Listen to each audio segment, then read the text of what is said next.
kalian itu sedang membutuhkan Tuhan atau membutuhkan tumbal?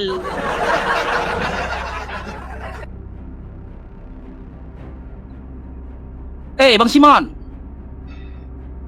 mau milih makan ya Bang Pangeran. Iya. Tadi Tapi seorang betul memang- juga. Aku nggak sampai kepikiran loh Bang Faruk ke sana. Ya kan? Yang pertama ya kan. Sudahlah dia lahir. Miskin pula bapak ibunya ya kan? Ya kan? Kata Matu Hendri, meminta-minta pula hidupnya. Habis itu dikata-katai orang dia. Dipilihnya 12 murid. 12 murid ternyata pengkhianat pula salah satu di antaranya. Nah, ya kan? Dia pilih murid, adalah muridnya yang paling baik katanya. Aku akan membela kau. Tahu-tahu ayam berkokok diingkarinya, nggak kenal aku katanya.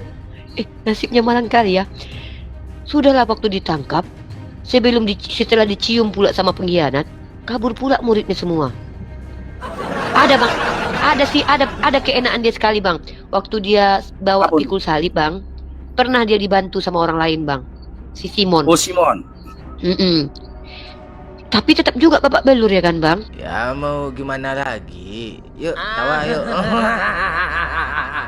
Tawa aja, gak apa-apa. Yuk. Nah, kawannya semua pesundal Bang. Kakinya dicium sama pesundal. Maksudnya kalau aku kakiku dicium sama presiden masih bangga lah aku kan. Ini pesundal yang nyium Bang. Aku dulu nih, makanya waktu aku baca kisah hijrahnya Nabi Muhammad SAW dari Mekah ke Madinah, terkejut aku beberapa tahun yang lalu itu aku baca kisah itu kan.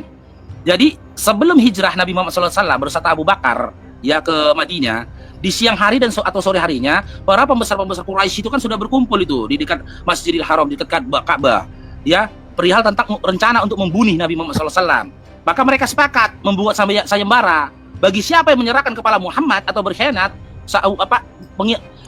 sahabat Nabi yang berkhianat, itu akan diberikan 100 ekor unta merah. Diberikan hadiah 100 ekor unta merah oleh pembesar Quraisy. Kubaca terus kisahnya kan gitu. Alhamdulillah, satu orang pun sahabat gak ada yang berkhianat. Bahkan para sahabat banyak yang meninggalkan hartanya di Mekah demi mengikuti Nabi Muhammad SAW hijrah ke Madinah. Nah ini Yesus uni ya Allah. Dikhianati dia dengan 30 keping uang uni ya Allah. Gara-gara Mimi Peri, Dedemit dibully. Yang ini juga jadi uang dia. iya, betul juga loh Bang. Kalau dipikir-pikir ya kan. Belum lagi ini loh Bang. Kalau Nabi Muhammad yang kan Bang, Nabi Muhammad nih, beliau kan diutus sama Allah. Memang beliau itu enak loh. Jadi nggak usah lah kita bandingkan dengan Tuhan. Nabi Muhammad lebih enak loh dari Yesus loh. Nabi Muhammad dilahirkan dari kecil, hidupnya enak, dari keluarga baik-baik, dan orang satu kampung percaya sama dia, ya kan? Dia pengembala, orang yang dicintai, orang Quraisy aja kalau ada apa-apa tanya sama dia, ya kan? Artinya dia terpercaya, terhormat. Nggak ada. Nah setelah dia mengaku jadi Rasul, barulah orang-orang yang tidak terima kebenaran itu mengejek, menghina dia kan. Nah habis itu beliau disiksa atau segala macam lah dihina. Nah enaknya lagi dari Nabi Muhammad apa? Beliau diizinkan sama Allah punya orang-orang terbaik di sisi beliau. Kemudian beliau akhirnya berhasil menaklukkan Mekah. Ini loh Bang maksud aku. Kenapa Yesus yang adalah Tuhan, kampung halamannya aja sampai sekarang babak belur Bang. Nabi Muhammad, kampung halamannya sampai sekarang tengok itu sudah 1400 tahun. Iya, Masya Allah. Ya kan, kaya-kaya di Masya situ. Kampung halamannya Yesus babak belur Bang. Sampai detik ini Bang, masih babak belur, masih direbut orang. Berarti gini Uni ya, dengan kata lain, bukan hanya Yesusnya aja yang babak belur. Yang tinggal dekat kampung dia pun babak halamannya belur. pun juga dapat kena dampak babak belur kampung halaman Kena Uni ya. dampak. Ngeri. Untung Bang, untung Yesus gak lahir di Bukit Tinggi loh Bang. Iya betul. Bang, coba Bang lihat. Semua murid-muridnya matinya menderita. Dikejar-kejar, disiksa. Sahabat Nabi walaupun dihabisi sama orang, tapi dihabisi sambil apa? Sambil ibadah. Ya kan? Sambil sholat. Ketika memimpin. Kalau murid-murid itu kan mati konyol semua kan. Ada yang diseret-seret, digoreng, diapain. Pokoknya menderita semua. Nah, terus satu lagi kan yang kita ini. Salah satu sahabatnya Rasulullah SAW, salah satu tabi'in, berhasil menguasai Eropa. Nah, murid-murid Yesus dan pengikutnya, siapa yang berhasil menguasai Vatikan, Bang? Agak lain ku tengok ya, Bang ya.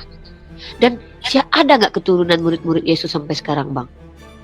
Gak ada aku dapat, gak ada informasi. Nggak ada. Kok putus semua ya, kayak kena kutuk mereka tuh, putus semua sanad apanya keluarganya ya, Bang ya. Tanah pun nggak, wah ngeri kali ya, keluarganya pun habis babak belur, 12 murid nggak ada satupun ya. Ada nggak satupun murid yang punya keluarga sampai Gak sekarang? gak ada dapat Ih, Mak, catatan. parah kali ya. Cemana nih Sedih teman-teman? Umi, halo, Umi. Ya silakan Bang John. Islam Kristen Bang John. Kristen. Ya oke, Budiman lagi ya bentar Bang John ya. Aku sapa dulu si Budiman ya. Bang Oke, Budiman, selamat bergabung. Islam Kristen. Kristen. Oke, silakan Bang John, ditanggapi Bang John. Apa enaknya jadi Tuhan kalian Bang John? Silakan. Eh, saya mau bertanya, nggak menanggapi, boleh nggak? Ya boleh. Kalau mau Boleh. menanggapi tanggapi ya. Kalau nggak mampu menanggapi, angkat bendera putih nggak apa-apa, bertanya aja lah, kasihan Ya, kan. ya. Oke. Umi, anggaplah sekarang saya tidak beragama dan ingin tertarik, ingin tertarik Islam. Hmm. Pertanyaan saya, ketika Umi mengajak saya ke dalam Islam, adakah jaminan secara eksplisit di dalam Al-Quran ketika kita mengikut Muhammad itu pasti masuk surga, sementara ayah dan ibunya di neraka? Itu yang kedua. Ya, Itu ya. yang pertama. Yang satu aja, jangan panjang. Saya Ya, orangnya nggak terlalu sambungannya, mudah Umi. mengingat. Ya, satu lagi Umi. Yang Nggak, kedua, saya satu aja. Itu kan pertanyaan. Saya harus jawab dulu. oke. Satu aja dulu. Yang pertama, tunjukkan dalil kalau ayah dan ibu Nabi Muhammad, yaitu Abdullah dan Aminah, itu masuk neraka. Ingat ya, Abdullah dan Aminah masuk neraka, tolong tunjukkan dalil. Ya, kalau ibunya Yesus nggak masuk surga, itu memang nggak ada tertulis kalau dia ikut anaknya masuk surga. Karena aku juga ragu nih, mama Yesus di mana sekarang? Apa di neraka atau di dalam sumur, aku nggak tahu. Yang kedua, adakah jaminan surga? Pertama, dari Allah ada. Melalui lisan Nabi Muhammad juga ada. Pertama, wa basyiril ladzina amanu wa amilus solihat anna lahum jannatin tajri min tahtihal anhar. Tuh kata Allah. Barang siapa yang beriman dan beramal soleh, aku berikan surga. Eksplisit loh, nggak ada perlu tafsir-tafsir. Lalu Nabi Muhammad berkata, dalam riwayat hadis, Al-Quran udah aku baca ya, dalam hadis, kullu ummatin yadkhulul jannah, setiap umatku pasti masuk surga kecuali bagi yang tidak mau. Dalil eksplisit dari Al-Quran dan hadis telah kutunjukkan. Sekarang tunjukkan dalil di mana Aminah dan Abdullah masuk neraka. Silakan jawab.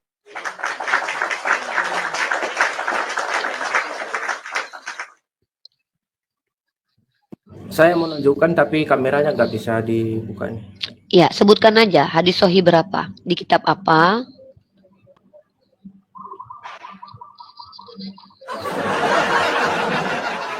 Ini ada hadis yang diriwatkan Imam Muslim yang bersumber melalui Sabit dari Anas bin Malik. Nomor saya soalnya gini loh. Kalau saya punya buku hadis saya lagi cari itu 5 hari kita di sini nanti nggak selesai. Saya pengen cepat pakai ini, klik bisa langsung saya jawab. Gitu. Nah, saya bukan penghafal hadis soalnya. Nomor berapa adikku?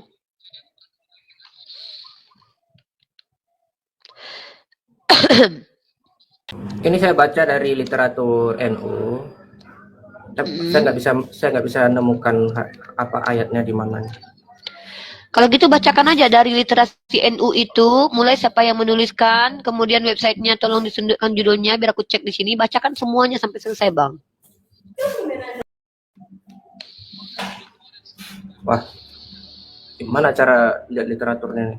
NU online terverifikasi. Iya, apa judulnya? Kalau nggak coba klik linknya, ketik di bawah itu. Lama kali loh Bang, kayak gini mau menjawab kalian lama kali. Besok-besok siapkan dulu datanya ya Bang ya, Ya. biar enak kita diskusinya, biar cepat loh. Kayak gini lama kali diskusinya. Iya. Apa judulnya saya cari di Google, apakah ayah dan ibu Muhammad masuk neraka? Itu nanti jawabannya paling atas di website NU online. Terus baca, kalau gitu bacalah bang semuanya bang. Mulai siapa yang menulis bacakan bang. Satu artikel itu bacakan bang. Jangan dipotong-potong bang. Gimana? Menurut NU Online, Mbak Abdullah masuk neraka? Silakan dijawab. Aduh jadi buang-buang waktu kita ya Bang Paru. Lama kali loh abang ini. Baca satu artikel pula aku suruh. Soalnya Coba. gimana ya kan ngambil artikel dia. Saya coba kutip dulu, saya coba keluar, boleh nggak? Ya, ya, linknya aja kalau gitu. Linknya, iya. Karena saya susah, karena nggak bisa buka kamera soalnya. Iya, linknya aja.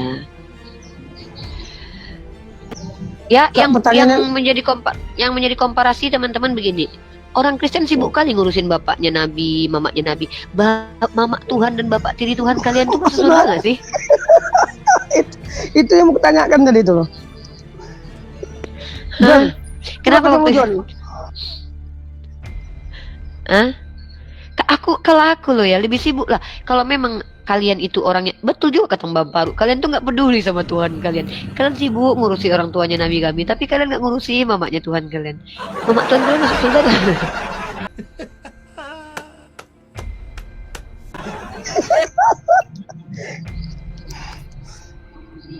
Terus tadi Umi belum dijawab. Nabi Muhammad di mana sekarang sesuai dengan Al-Qur'an? Nabi Muhammad berada di sisi Allah. Nabi Muhammad, Mana? orang-orang yang mati dalam keadaan syahid, jangan katakan bahwa mereka mati. Ini ada Nabi Muhammad nih, saya tunjukkan orang yang sudah mati itu Ya. ada di alam barzakh. Nih. Secara eksplisit Nabi Muhammad di surga itu ya. Oh, nggak ada. Nabi Muhammad kan kalau dia yang bicara, masa dia datang ke dunia, aku lagi di surga loh, kan nggak mungkin. Kami tahu informasi itu dari Nabi Muhammad. Masa Nabi Muhammad meninggal tuh datang lagi ke aku, aku datang ada di sini. Ya, kan nggak mungkin eksplisit kayak gitu. Dari mana aku cari eksplisit? Nabiku sudah meninggal, terus tiba-tiba dia bangkit dari kubur bilang, Rifa, aku ada di sini ya. Kasih tahu nanti sama Oten. Gitu nggak mungkin lah kayak gitu. Ada pertanyaan kalian ini. Masa aku harus tunjukkan nabiku di mana? Nabiku itu kami dapat informasi tentang goib, hal goib dari nabi kami. Masa kalian suruh kami menunjukkan? Nah, tapi kami tahu kalau orang yang sudah meninggal itu ada di alam barzakh, ada dalam riwayat hadis sahih dalam Sunan Ibnu Majah nomor 1536 ya. Rasulullah diyari minal mu'minin wal muslimin wa inna isyarahu bikum lahiqun nas'alu alaha lana wa lakumul afiyah. Semoga keselamatan terlimpahkan kepada kalian. Wah, itu ada di alam barzakh. Alam barzakh. Siapa yang bilang? Nabi Muhammad SAW. Tapi kalau kau tanya, mana dalil eksplisit kalau Nabi Muhammad mengaku ada di surga? Kayak mana aku bisa jawab itu? Harus datang dulu nabiku ke hadapanku lalu bilang, tapi ada dalil. Nabi Muhammad memberitahukan bahwa pintu surga tidak akan dibuka kecuali beliau yang membukanya. Itu ada dalilnya, tertunjukkan. Hadis. Ya hadis. Ya hadis lah, kalau di Al-Quran jelas Nabi Muhammad itu adalah orang yang tidak akan pernah masuk neraka. Karena dosanya yang telah lalu, dosanya yang akan datang, semua dosanya telah diampuni. Bagaimana mungkin Tuhan memasukkan orang tidak berdosa ke dalam neraka kecuali Tuhan kalian, ya? Anak kecil dimasukkannya ke neraka gara-gara sudah berdosa, gara-gara nenek moyangnya, gitu. Beda kita, bre, ya. Jadi kalau cara eksplisit Nabi Muhammad mengaku berada di surga, nggak ada. Kalau ada dalilnya maka Nabi Muhammad berbohong. Kenapa? Surga belum ada. Sekarang surga itu dijanjikan nanti setelah hari kiamat. Sekarang ini hanya ada alam barzakh. Yang lucunya aku adalah, kenapa kalian bilang Tuhan kalian ada di surga? Siapa yang pernah melihat? Siapa yang mengatakan bahwa dia ada di surga? Stefanus. Gara-gara si Stefanus mau dihabisi sama Paulus ya kan, dilihatnya lah anak Tuhan di surga. Berarti surga itu bisa dilihat dari bumi kayak gini ya, enak kali ya. Sedangkan nengok buntung aja pakai teropong, surga pula bisa dilihat di mata. Ada-adanya agama kalian ini. Halusinasi. Ya. Tadi yang pertama Umi belum. Sudah Al-Quran wa basiril ladzina amanu wa amilus solihati anna lahum jannatin tajri min tahtihal anhar. Eksplisit itu. Barang siapa yang beriman dan beramal soleh, aku berikan surga. Eksplisit, nggak perlu kau tafsir. Pahamnya kau itu. Dalil dalam hadis itu dari Allah Al-Quran. Nabi Muhammad wa basiril ladzina amanu wa amilus solihat anna lahum kullu umatin yadkhulul jannah. Nabiku bilang seluruh umatku pasti masuk surga kecuali yang nggak mau. Kurang apa? Allahku bilang dalam Al-Quran, Nabiku bilang dalam hadis. Nah pertanyaanku, tolong tunjukkan samaku. Kapan Yesus berkata, mamaku bersamaku di surga? Coba tunjukkan datanya. Gantian Atau John jawab. kau John ada di surga. Ya, gantian lah. Jangan kau aja yang bertanya. Tunjuk sama aku. Kalau kau, John, orang Kristen masuk surga bersama Yesus. Yang aku tahu, kata Yesus dalam Matius pasal 7 nomor 1, tidak setiap orang yang memanggil aku Tuhan, Tuhan, masuk kerajaan Allah.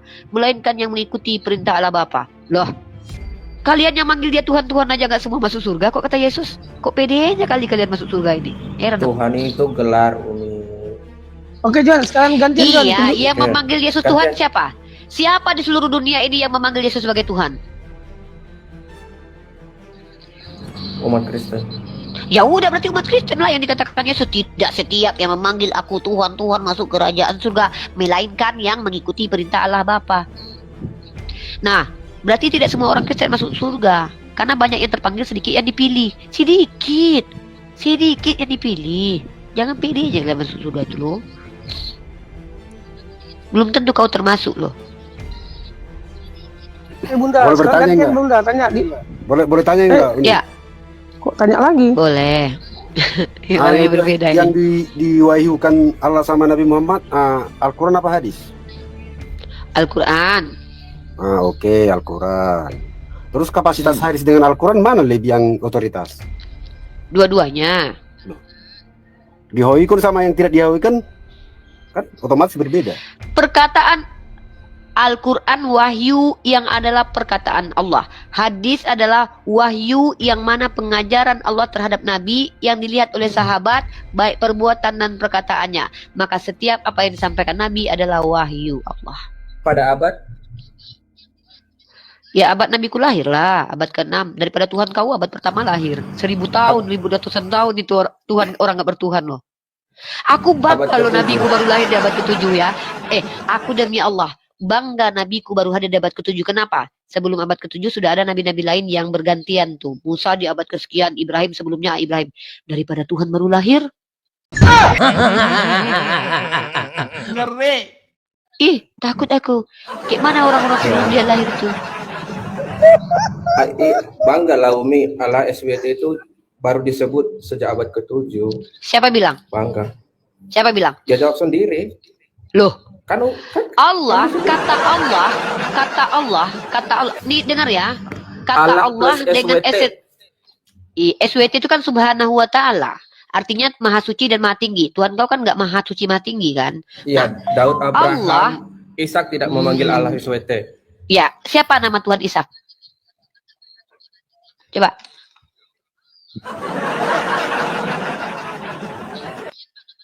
Coba. Saya kan Siapa bilang nama? saya Iya, kan bilang dari tidak mana kau memanggil tahu? Allah SWT. Dari mana kau tahu Ishak tidak memanggil nama Tuhan kami dengan Allah Subhanahu wa taala? Dari mana kau tahu? Yang ngasih tahu kau siapa? Ada kau hidup bersama Ishak? Al-Quran muncul di abad ke-7 faktanya. Iya, Al-Quran itu muncul di abad ke-7. Kata-kata Allah belum muncul pun Allah tetap Tuhan. Pertanyaanku, Musa menyebut nama Tuhannya dengan cara seperti apa? Coba jelaskan ke aku dulu, biar kau ini jangan sok tahu. Kalau kau bilang Musa tidak menyebut nama Tuhan dengan Allah, dari mana kau tahu? Hidup kau sama Musa bersama? Saya Ada bilang kau Allah, dengarkan video? Allah plus SWT. Apalah ini? Yesus itu nama yang baru muncul. Maka Yesus bukan cuma nama yang baru muncul. Bahkan nama Yesus sudah banyak dalam Bible. Itu diberikan kepada banyak manusia. Tapi Tuhannya baru muncul di abad pertama. Aku lebih baik nama itu baru muncul ketimbang esensinya, entitasnya. Rifa. Aku besok bisa ganti nama jadi Katemi. Tapi yang diganti nama Katemi besok itu tetap ada orangnya. Ya, Bukit Tinggi. Sebelum Bukit Tinggi diberi nama Bukit Tinggi, pulaunya itu sudah ada. Paham kau? Tapi Lebih Umi baik mengakui, nama baru muncul ketimbang mengakui, kan? esensinya. Tapi kau mengakui apa? Nggak kuakui lah. bahwa Mana kuakui? dari abad pertama sampai abad ke-6 tidak Ya ini ada nggak takut panggilan. ditanya tentang itu tadi Bunda Umi, Tuhannya Iya, Yesus, dia nggak Bunda. berani jawab. Nggak, di Iya. mana dalil kalau kau masuk Enggak. masuk surga? Tadi kan kita bahas surga. Kenapa kau nggak mau Enggak. jawab? Kalau kau akui kalau kau tidak pasti masuk surga, baru kita pindah ke tentang nama Allah Subhanahu wa taala. Giliran kalian Kristen ditanya, kenapa kalian di LAI pakai kata Allah? Kami lebih dulu sebelum abad 6 udah ada nama Allah. Kami lebih dulu, kami lebih dulu. Giliran kami bilang, kata Allah itu hanya ada di Al-Quran. Kami lebih dulu. Tiba-tiba kau pula yang nanya sama aku. Allah SWT. Jadi inilah bukan kalian ini. Allah. Apa? Allah SWT itu artinya Subhanahu wa ta'ala. Tuhan kau kan bukan Tuhan yang maha suci dan lagi tinggi, karena Tuhan kau mengecil, keluar dari lubang kencing. Kan nggak mungkin suci itu, kan? Kasihan, janganlah diketawain gitu. Tuhan kami maha suci, maha tinggi. SWT itu singkatan dari Subhanahu wa ta'ala. Pertanyaanku, di mana Tuhan kau sebelum lahir? Keberadaannya. Tunjukkan data. Ada nggak dalilnya tuh Nabi Muhammad itu maha suci di Al-Quran? Nama Nabi Muhammad itu bukan maha suci, tapi Nabi Muhammad rahmatan lil alamin. Menjadi rahmat untuk sekalian alam, bukan menjadi Hadisnya kutub. dulu Yang maha suci Allah. Enggak, jangan kamu Al-Quran hanya aku kasih. Kenapa jangan kau kamu hanya bilang bicara hadis? Aku ya, bukti fakta. Enggak, Loh. kalau hanya faktanya Nabi Muhammad enggak, Nabi kita Muhammad itu menjadi gitu rahmatan loh. lil Kalau alamin. hanya- Kok maksa? kalau hanya kamu Mana bertanya di lebih sini mau? hanya ngomong Apa tok, nggak ada gunanya, Pak? faktanya ya Aku gimana, tanya, percuma. ketika Tuhan Dongeng kayak dongeng faktanya gitu. Nabi Muhammad Al-Anbiya ayat 7 Budiman. tuh dalilnya ada Nabi Muhammad Ya, rahmatan lil tunjukkan. alamin. Nah, itu kan ada disebut itu. Bisa kau baca? Al-Anbiya Kau tunjukkan nomor ayatnya. 7. Iya, itu Ya. kan hanya lisan. Saya mau teksnya. Yaudah, Dalam Al-Quran Teksnya. itu loh. iya tagnya, iya aku tunjukkan. Gini ya, Budiman, dua aku kasih kau komparasi. Pertama, aku tunjukkan nabiku itu rahmatan lil alamin, surah Al-Anbiya, ya, aku tunjukkan kau. Setelah itu, aku minta kau tunjukkan data kalau Tuhan kau itu mengajak mamaknya masuk surga. Kalau enggak berarti mamaknya enggak suci, ya. Aku minta, kalau enggak berarti mamaknya enggak suci. Jangan kau tanya standar ganda dari Alkitab.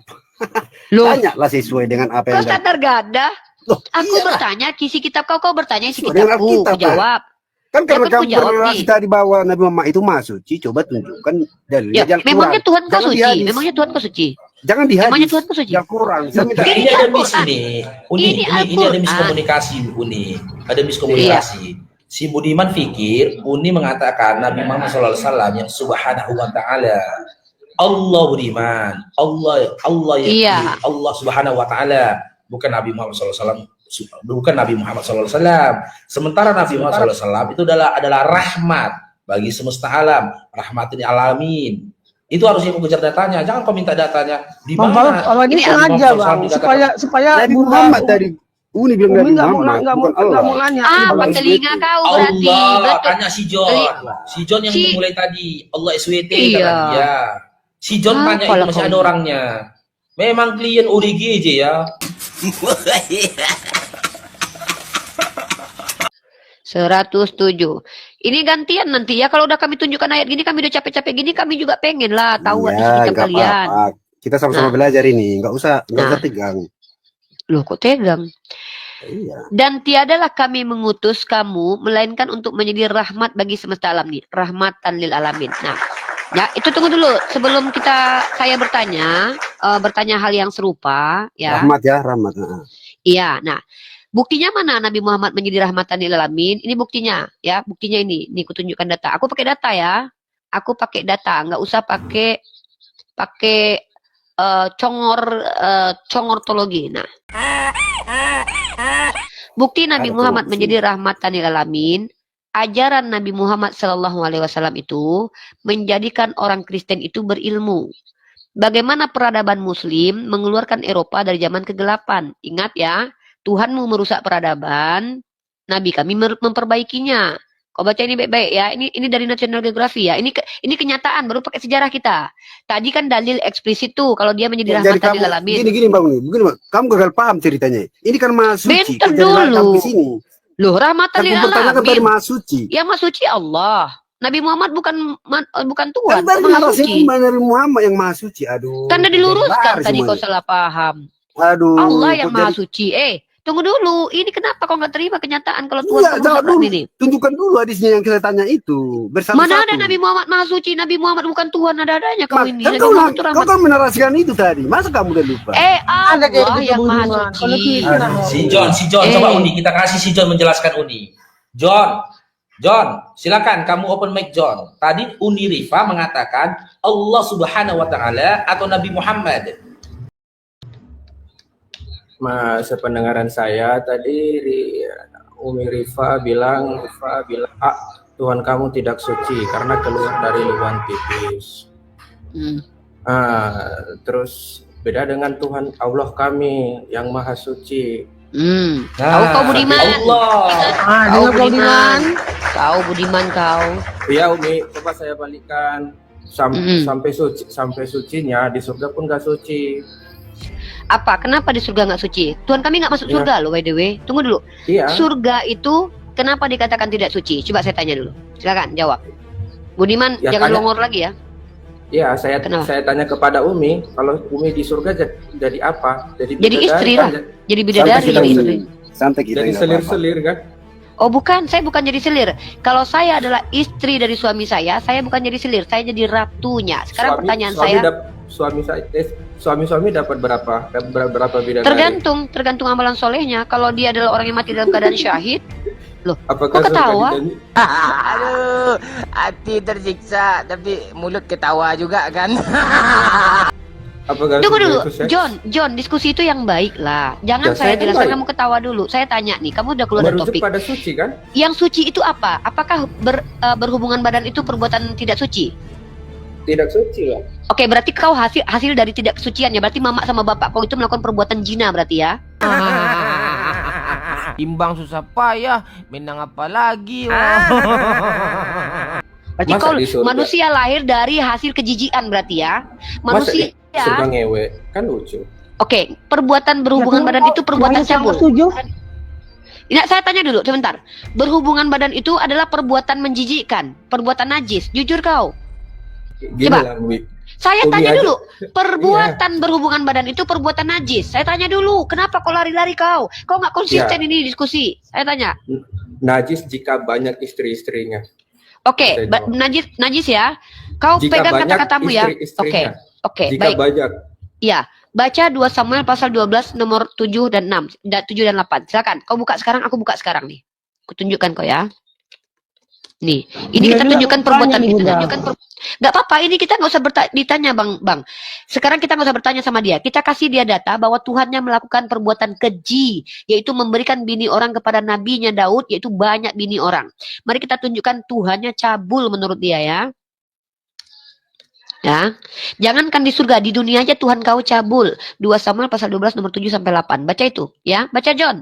Siapa namamu? John ya. Kutunjukkan kau data. Biar tahu kalian semua bagaimana kelakuan Tuhanmu ya.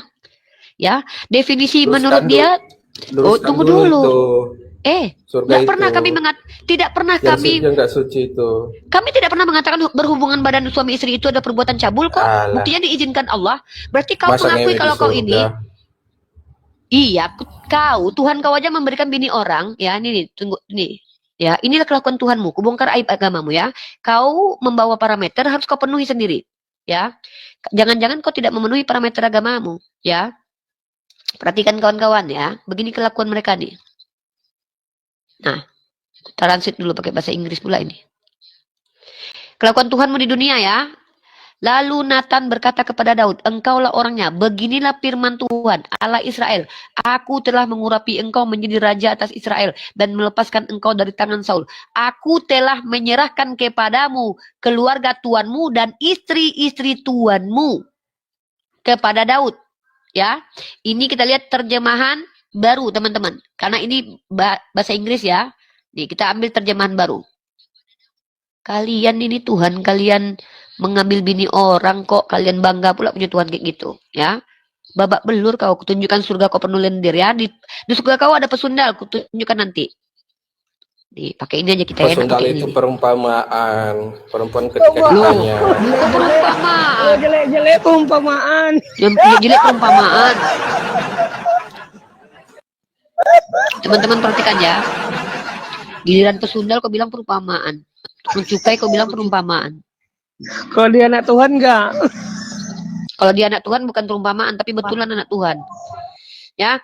Kemudian berkatalah Nathan kepada Daud, engkaulah orang itu, beginilah firman Tuhan, Allah Israel, aku yang telah mengurapi engkau, ya, menjadi raja atas Israel, dan akulah yang melepaskan engkau dari tangan Saul. Kau baca ayat ke-8-nya, kelakuan Tuhan kau ini. Kau bilang gak suci kan Tuhan kau kan? Ini Tuhan kau di kelakuannya nih. Nah, Telah kuberikan isi rumah tuanmu kepadamu dan istri-istri tuanmu ke dalam pangkuanmu. Ini kelakuan Tuhan kau, memberikan banyak bini kepada Daud. Daud itu nabi dalam kitab kau loh. Berarti kau bilang kalau nabi itu nggak kudus. Kau baca Lukas pasal 7, pasal 1 nomor 70. Ya, inilah penipuan kalian umat Kristen. Hanya ingin menghujat nabi kami, nggak sadar kalian.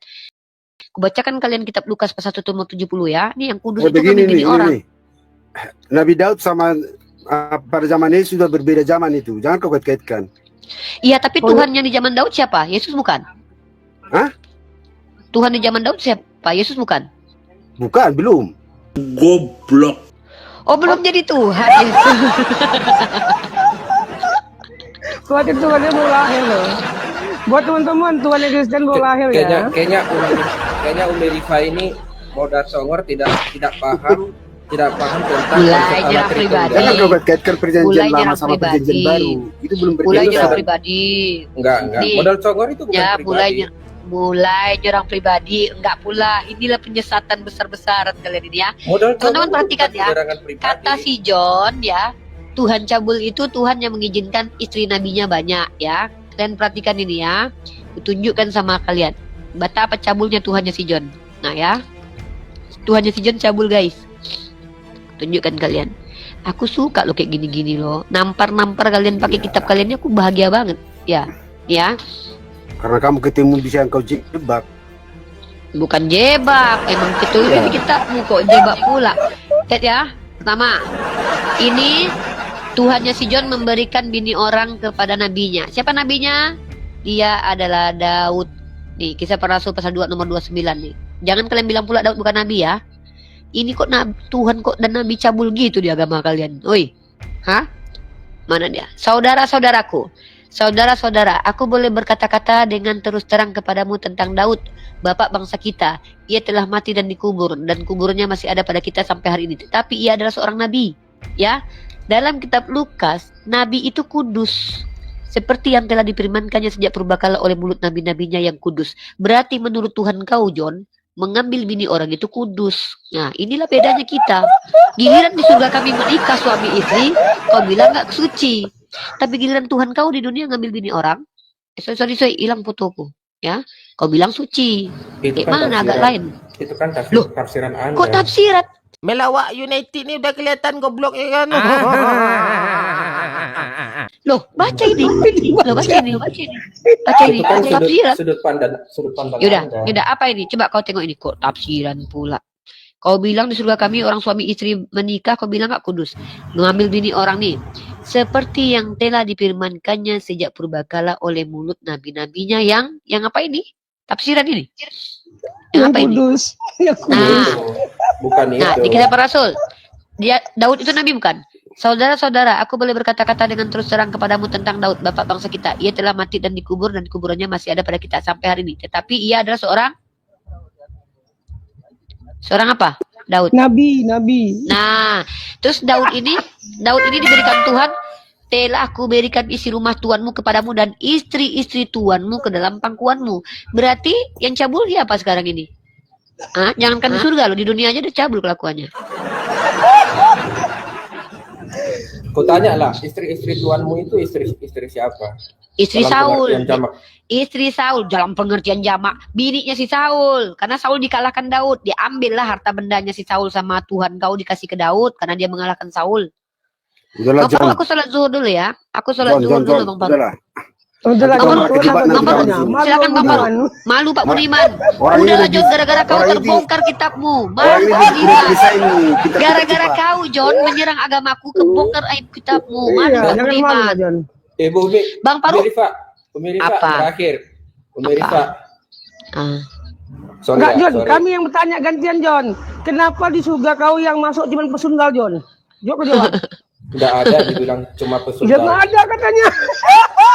Aduh. Kau Makanya kau Bible kau baca semua nggak ada. Kau kalau nggak percaya Kau dengan baca Bible, itu. bakal aja lah Bible itu.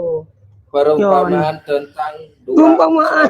seorang anak ketika disuruh oleh ayahnya. Itu perumpamaan. Iya. Kalau jelek, kalau Yesus adalah Tuhan, John, itu perumpamaan atau bukan? Deh, kan tadi pertanyaanmu apa? Pesundal kan? Ada tulisan itu perumpamaan? Baca. Nah, coba aku baca. Baca, kau baca lah, kan kau bilang kau yang dalilkan. Tadi kan yang masuk pesundal tadi siapa yang masuk? Coba. Ya kau baca, kau dapat dari mana? Kau dengar hanya kau dengar dari telinga kau doang, atau kau baca? Makanya kau baca. Jadi kau nggak mengakui Bible kau tuh masuk surga itu pesundal. Kau baca dari mana kau dapat itu? Makanya saya bilang itu tentang. Tunjukkan Bang Paluk, tunjukkan Bang Paluk. Mana kau baca? Makanya kau baca jangan separuh-separuh. Ya memang benar. Ya harusnya sama Bang John yang kau Memang dengar. benar. Yang Itu ibarat orang munafik.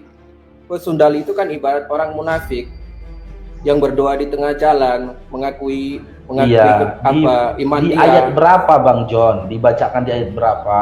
Yang dalilkan siapa? Yang dalilkan dia yang buktikan. Ya kan counter kan kau Iya. katakan itu perumpamaan. Kata perumpamaannya di ayat berarti berapa? Alexander ini menuduh kalau dia tidak bisa membuktikan. Saya bisa membuktikan. Iya Bukan udah yang di mana dalilkan, siapa yang datanya? membuktikan? Pembuktian dari data, pembuktianmu itu tertulis di mana? Masalahnya saya nggak bisa buka kamera. Ini kan lelucon sudah basi. Iya, sebutkan saja lalu kita buka di sini. Sebutkan apanya, nama kitabnya, ya nomor berapa, sebutkan aja, John. Silakan. Ini Bang Paluk, ini ayatnya nih. Baca John. Siapakah di antara kedua orang itu yang melakukan kehendak ayahnya? Jawab mereka, yang terakhir.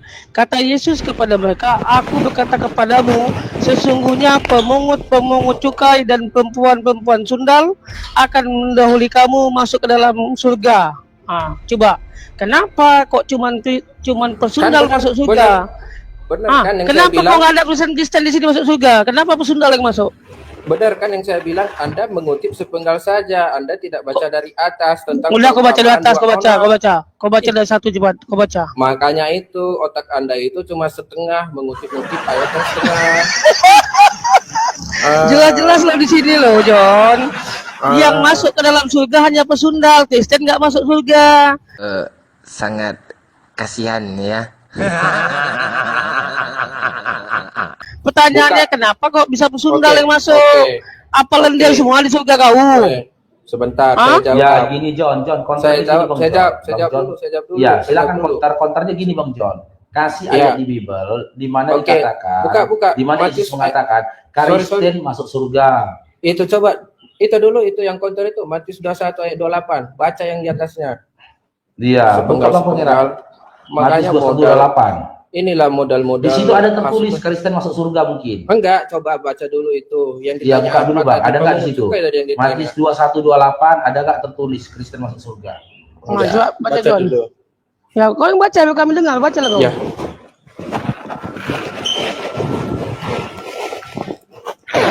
Ini lah, John.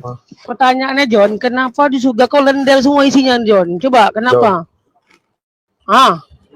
Kenapa di surga kau lendel semua? Kenapa? Itu pertanyaannya. Kenapa di surga kau penuh dengan lendel? Pesundal semua yang masuk. Kau buka dulu. Kau Ya buka dulu ampun. Matius 28. Ngapain? Di situ Kau ada- bacakan. Kau aja bacakan di situ. Kau jawab loh kayak Uni tadi. Jawab. Oke. Kau jawab. Kenapa kok di surga kau ada lendel semua, pesundal semua? Kau jawab, Oke. iya bang. Memang Kristen itu pesundal semua. Gitu loh. Duh, gimana ya cara jelasinnya? Duh, gimana nih ya?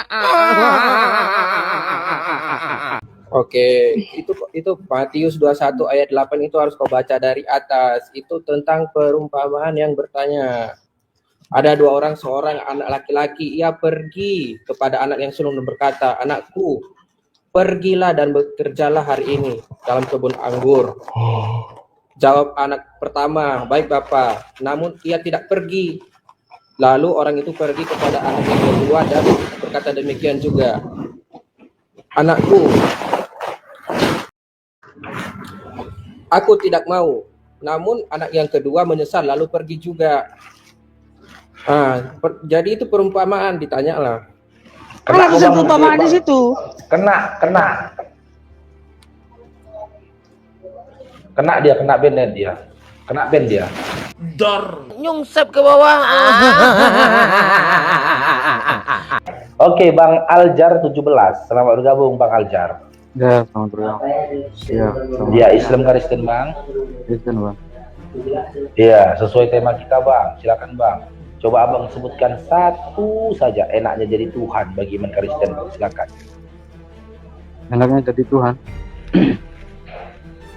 Contoh nih, Bang, ya kan? Iya, ya. Kalau jadi gubernur kan enak gitu loh, dikasih rumah dinas, ya bla bla bla bla.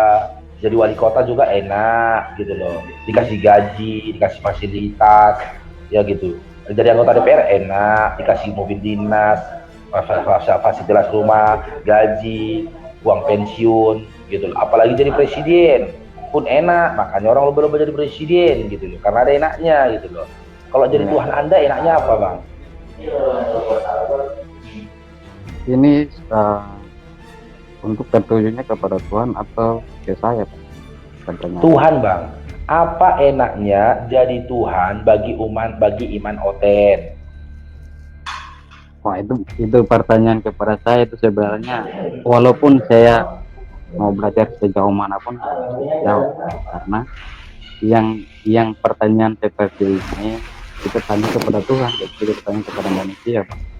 Yang dikisahkan loh, Bang, kalau kayak kami dalam Al-Quran, ya kami bisa memahami enaknya jadi Tuhan. Dia tidak merasakan mati karena Allah mensifati dirinya bako kekal, dia. Dan di dalam surah Al-Ikhlas, lam yalid walam yulad, dia tidak beranak dan tidak diperanakkan. Maka segala penderitaan orang yang beranak dan tidak diperanakkan itu tidak dirasakan oleh Tuhan. Sementara Tuhan Anda beranak dan juga diperanakkan. Kisah dari Tuhan Anda dari dia lahir sampai dia mati di kayu salib, babak belur semua, bangku. Babak belur semua. Apanya, Bang? Gitu loh. Apa? Apanya? Kisah hidup Tuhan Anda kan babak belur, Bang. Yang pertama, ketika dia dilahirkan, ya, dia dilahirkan sudah fitnah bagi mamanya. Mamanya sudah ketakutan hingga Yusuf itu pun didatangi malaikat. Kenapa? Dia tinggal di tanah Yahudi, dikelilingi oleh Yahudi, dan dia hidup di tengah-tengah hukum Yahudi. Di mana dalam hukum tradisi Yahudi, orang-orang yang hamil tanpa seorang suami, orang-orang yang hamil tanpa seorang suami itu harus dirajam, dilempar batu sampai mati.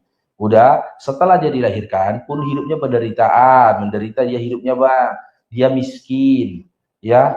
Bahkan sampai dia di umur 12 tahun ya, di dalam Markus 3:21, dia dikatakan oleh keluarganya sendiri orang yang tidak waras lagi. Ya kan? Bahkan ya selama hidup dia dalam kondisi kelaparan. Saking laparnya dia, Bang, dia nggak tahu kapan pohon arak berbuah, kapan nggak berbuah. Hingga ketika dia kelaparan, dia pengen makan buah arak, karena didorong oleh rasa laparnya, emosi dia dikutuknya pohon arak. Terus dia mengalami beberapa pengkhianatan. Dia dikhianati oleh muridnya sendiri, dijual dia kepada rakyat Yahudi sebanyak 30 keping uang. Ya, hingga dia ditangkap oleh tentara Romawi. Celakanya lagi, ketika dia ditangkap tentara Romawi, mungkin dia karena gugup hingga tidak bisa berpikir. Ketika dia ditangkap, malah sibuk dia memperbaiki kuping orang yang putus. Panik dia, malah kuping orang yang putus pula diperbaiki. Dia sendiri mau dibunuh ya, ditangkaplah dia, ditelanjangi, dipukuli, diludahi, ditombak lembungnya, mati. Dari semua cerita itu kok ada enaknya gitu loh. Makanya aku tanya, apa enaknya jadi Tuhan bagi iman Kristen? Silakan. Oh, enak banget. Apa enaknya? Enaknya tidak bisa dihitung dan tidak bisa dipikirkan oleh manusia. Iya, satu aja Bang sebutkan. Bentar, Bang. Kita santai aja, jangan ngegas. Iya, satu aja sebutkan, silakan. Sebelum saya menjawab pertanyaan Abang, tadi kan Abang bilang dia lahir pun udah menderita sengsara. Kalau begitu emang dia menderita, ngapain dalam Al-Quran harus ada tercatat dan nama Isa Al-Masih di situ, Bang? Ngapain harus tercatatnya ditulis? Jangan ngemis, Bang, sama Quran, Bang, jangan ngemis. Ngapain ngemis, Bang? Emang ada. Aduh, mencari bantuan sama Al-Quran. Minta bantuan sama Al-Quran. Iya, jangan ngemis sama Quran, jauh kelas lah. Nabi Isa alaihissalam sama Tuhanmu beda kelas. Nabi Isa alaihissalam ketika dalam buaya dia udah buat mukjizat, dia berbicara dalam buaya. Dan di dalam Al-Quran dia itu diselamatkan, tidak disalibkan. Gak ada di tempat ditelanjangi, gak ada bang. Beda sama Tuhanmu babak belur. Ya itu Bang Faru, itu, yang lebih parah ya, yang aku nggak bisa terima ya. Kalau mati itu mending lah ya, apa Bang Faru. namanya? Bentar dulu, Mbak. bentar dulu. Kan Enggak, belum ini loh, aku mau ngomong juga dari tadi. yaudah ganti lah. Aku cuma nambahin Bang Faru. Yang paling Ya. aku nggak bisa terima kalau dibunuh dia, oke lah nggak apa-apa. Yang nggak aku terima itu dia dilecehkan secara seksual Bang Faru. Nggak terima aku loh. Tapi itu terjadi Bang. Apa nggak kasihan kali sama Yesus? Nih datanya nih. Yesus adalah korban pelecehan seksual nih. Parah kali mak. Lanjut kau dulu ya. Aku tunjukkan datanya. Silakan kau. Siapa namamu? Aljar. Silakan. Tunjukin aja, Mi. Nggak apa-apa. Ya ada nih. Aku tunjukkan datanya ya nih. Data Datanya nih. sesuai dalam bimbel, Mbak. Jangan di luar dari bimbel. Mana mungkin lah penulis kitab kau itu Enggak, jadi telanjang itu kita nggak bicara- dilecehkan menurut kau? Kita bicara Yesus tentang juga Tuhan itu korban pelecehan seksual. ini mah Loh, karangan dia kan ditelanjangi. Dibuka baju itu pelecehan seksual tahu? karangan telanjang itu bebas lagi. Loh, kan pernah Enggak, kata seksual itu mana? ada itu yang Umi baca itu ada nggak di dalam bimbel? Ada nggak itu? Tidak mungkin tertulis dalam Ya, kitabmu. Saya Yesus tanya, mengatakan ada aku nggak? adalah Ada atau tidak itu aja. sama seperti tidak ada tertulis Tritunggal, tapi kau Ada percaya nggak ada itu di Tritunggal. dalam? Ya kan? Dikatakan bahwa muridnya mengatakan Tuhanku telah dilecehkan secara seksual, nggak mungkin ada karena mereka kabur, nggak ada yang lihat. Sekarang bebas Tapi lah ya. Kok kayak gini kalau diskusi sama Kristen ngerti? Enggak. Kamu mengerti nggak? Analisa Ada nggak kita gini. bicara tentang Tuhan ini kan kita bicara tentang kitab suci. Mungkin nggak menurut Enggak, kamu? kita Mungkin nggak bicara tentang menurutmu. Tuhan ini kita bicara tentang kitab suci, Umi. Kitab suci itu Iya, mengajarkan mungkin nggak Gitu. kejadian peristiwa apa yang Di terjadi kitabmu itu itu ya, ditulis di gitu. kitabmu Yesus Bukan dibuka kita nggak karangan bajunya? bebas, Umi. Kalau kita Ya. karangan bebas, Di ki- anak SD aja bisa karang bebas. apalah ini anak ini ngomong apa ini? Yang kutanya itu di kitabmu Yesus ditelanjangi nggak? Ditelanjangi nggak dia? Di kitabmu ada loh. Aku tunjukkan data kalau dia ditelanjangi ya. Bahkan celana dalamnya Ditelanjangi, ya. iya, ditelanjangi, tapi Nah, bukan di Ditelanjangi itu yang tadi habis menurut barusan istilah Umi baca sekarang. itu bukan seperti Oh, itu yang namanya Aljar, pelecehan segala Aljar. macam. Wah, Aljar. Ditelanjangi itu sama dengan pelecehan seksual, Ajar. Paham Nah, kau? ya itu pemahaman Om, Ditelanjangi di semasa- hadapan rame-rame, dilihatkan burungnya di depan orang rame, itu namanya pelecehan seksual gitu Tuhan loh, Dek. Tuhan mengampuni, Tuhan mengampuni. Kok Tuhan pula ngampuni aku? Kalian yang Iya, yang Tuhan menuntut Tuhan kalian ngampuni. kok aku pula ya? Tuhan mengampuni. Tuhan mengampuni apa ini? Emang aku salah apa? Kok Tuhan mengampuni? Lucu kali. Nih, kutunjukkan data kalau Tuhan kalian ditelanjangi. Sebentar, aku bawa data. Dengar ya teman-teman, perhatikan sekali lagi ya. Lucunya teman-teman Kristen kita ini, ketika mereka menuhankan Yesus, siapa yang memerintahkan kalian nyembah Yesus? Ada nggak tertulis di kitab kalian? Yesus memang tidak pernah mengatakan dia adalah Tuhan yang minta disembah. Jadi begini, giliran ku bilang Tuhanmu dilecehkan secara seksual. Dasarnya apa? Karena dia ditelanjangi depan umum, maka itu sama dengan dilecehkan secara seksual. Mana tertulis? Kan lucu kalian. Gak normal. Emang udah GJ kalian kata Bang Faru ya. Oke, Bang Lin, selamat bergabung Bang Lin Sensen. Selamat bergabung. Assalamualaikum Ya. Waalaikumsalam warahmatullahi wabarakatuh. Silakan Bang, ada yang mau sampaikan Bang Lin? Bang, saya mau tanya, terus sebelum lahir Yesus itu Bang, bunda dia siapa? Tuhan dia Bang ya? Maksudnya sebelum dia lahir Tuhan mamanya siapa gitu. Iya Kak, iya Kak. Itulah yang sampai sekarang pun aku juga ingin tahu. Sebelum anaknya lahir sebagai Tuhan, mamanya menuhankan siapa? Itu aku nggak tahu lah. Mungkin menuhankan bapaknya, mungkin nggak tahu lah. Jadi itu mamanya enggak dijamin Enggak, lah kalau masuk orang itu, surga. kalau orang itu Bang Lin, mereka nggak peduli mamanya itu menuhankan siapa, mereka nggak peduli. Yang penting Tuhan harus babak belur, gitu Bang. Iya. Tuhan harus babak belur, nggak peduli mereka mau menuhankan siapa. Demi mereka. Nggak Iya, peduli. demi Yang mereka. penting demi mereka Tuhan babak belur. Gimana, Kak? Cukup Tuhan yang puasa, cukup Tuhan yang puasa, orang itu nggak perlu puasa. Cukuplah Tuhan yang bersunat. Orang itu nggak perlu sunat, ya kan? Cukup Tuhan yang disiksa di dunia, mereka jangan disiksa di akhirat. Makanya aku bilang, mereka ini butuh Tuhan atau tumbal? Bukan butuh Tuhan, orang itu butuh tumbal. Ada lagi Bang Lin, biar kita naikkan teman Kristen yang lain. Bang, ada lagi saya mau tanya perkara satu, Bang. Apa itu? Kenapa dia, Bang, ditebus dosanya sama orang biasa? Nggak Ya kan peduli mereka, dijawab, Bang. Karena Mereka dijawab nggak tadi. peduli dosanya ditebus dengan apa. Seandainya saja ada anak kucing di atas bumi ini, diyakini bisa nebus dosa mereka, anak kucing itu pun dikorbankan, Bang. Yang penting sepakat, gitu aja. Astagfirullahaladzim. Bagi mereka Yang penting masuk surga. Yang Iya. penting ada tumbal untuk bertanggung jawab. Tunggalnya. Dengan itu mereka masuk surga gitu loh. Masalah benar atau tidak nanti masuk surga itu belakangan. Karena mereka umat nekat. Bukan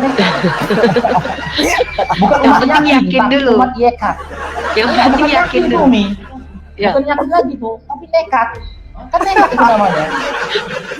Kan? Astagfirullahaladzim. Sama dengan kita Pantas lah. berkelahi ya. Jujur gue bilang ya. Berkelahi kan gitu. Iya, Wi. Pantas lah orang Kristen dibenci kali Bang Faruk. Menyayat Aduh, hati kenapa? logikanya. Sama seperti laki-laki kan, anak laki-laki itu kalaupun mau berkelahi ditengoknya lawannya gitu loh. Kalau nggak kemakan mundur dia gitu loh. Kalau mereka enggak, ya kan nekat maju aja bapak mundur belakangan. Gitu. Ya ada lagi Bang Lin. Iya, Bang. Aduh. Alhamdulillah cukup sudah, Bang. Siap, makasih. Saya ini, Bang, nggak Makasih. boleh tahan, Bang. Bukan tahan lapar, tahan haus, tahan ketawa, Bang. Aduh, makanya Bang, fungsi mereka kan bisa saya katakan ada dua kegunaan mereka dan sebelum ini. Yang pertama, menekan populasi babi. Yang kedua, sebagai hiburan Bang. Di luar tuh gak ada gunanya. Makan hama babi. Iya, menekan kalau mereka nggak ada Bang, gawat kita Bang. Sulit kita Bang untuk menjalur hukum syariat. Kesenggol babi, rumah Bang, kesenggol. Ya, gitu. Karena ada mereka lah ditekan ke populasi B2 itu Bang ya. Makasih banyak Bang Linia. Ya, sama-sama, Bang. Assalamualaikum warahmatullahi wabarakatuh. Waalaikumsalam. Apa narasinya Bang tadi? Apa enaknya menjadi Tuhan bagi iman Kristen? Enaknya apa? Kok nanyanya Tuhan enak? Ya Tuhan pasti enak lah, dia yang mengatur segala sesuatu. Iya, kasih satu saja Bang. Apa enaknya? Maksudnya enaknya gimana maksudnya Bang Faruk? Iya, gini loh Bang. Kalau di dalam iman Islam lah, apa yang menjadi Tuhan kan gitu. Yang pertama, Allah kami itu lam yalid walam yulad, tidak beranak dan tidak diperanakkan. Karena dia tidak beranak dan tidak diperanakkan, maka semua penderitaan makhluk yang beranak dan tidak diperanakkan itu tidak dirasakan oleh dia. Dan jika pun makhluk yang beranak dan tidak diperanakkan itu merasakan nikmat, maka nikmat yang dirasakan oleh Tuhan itu melebihi apa yang dirasakan oleh makhluk itu sendiri. Bahkan sejatinya Tuhan itu tidak membutuhkan nikmat, karena dia yang memberikan takaran nikmat kepada apa yang diciptakannya. Itu pertama. Yang kedua, walam yakul lahu kufuwan ahad. Dia tidak setara dengan makhluk. Ya, karena apa dikatakan tidak setara dengan makhluk? Makhluk ini memiliki keterbatasan, Bang.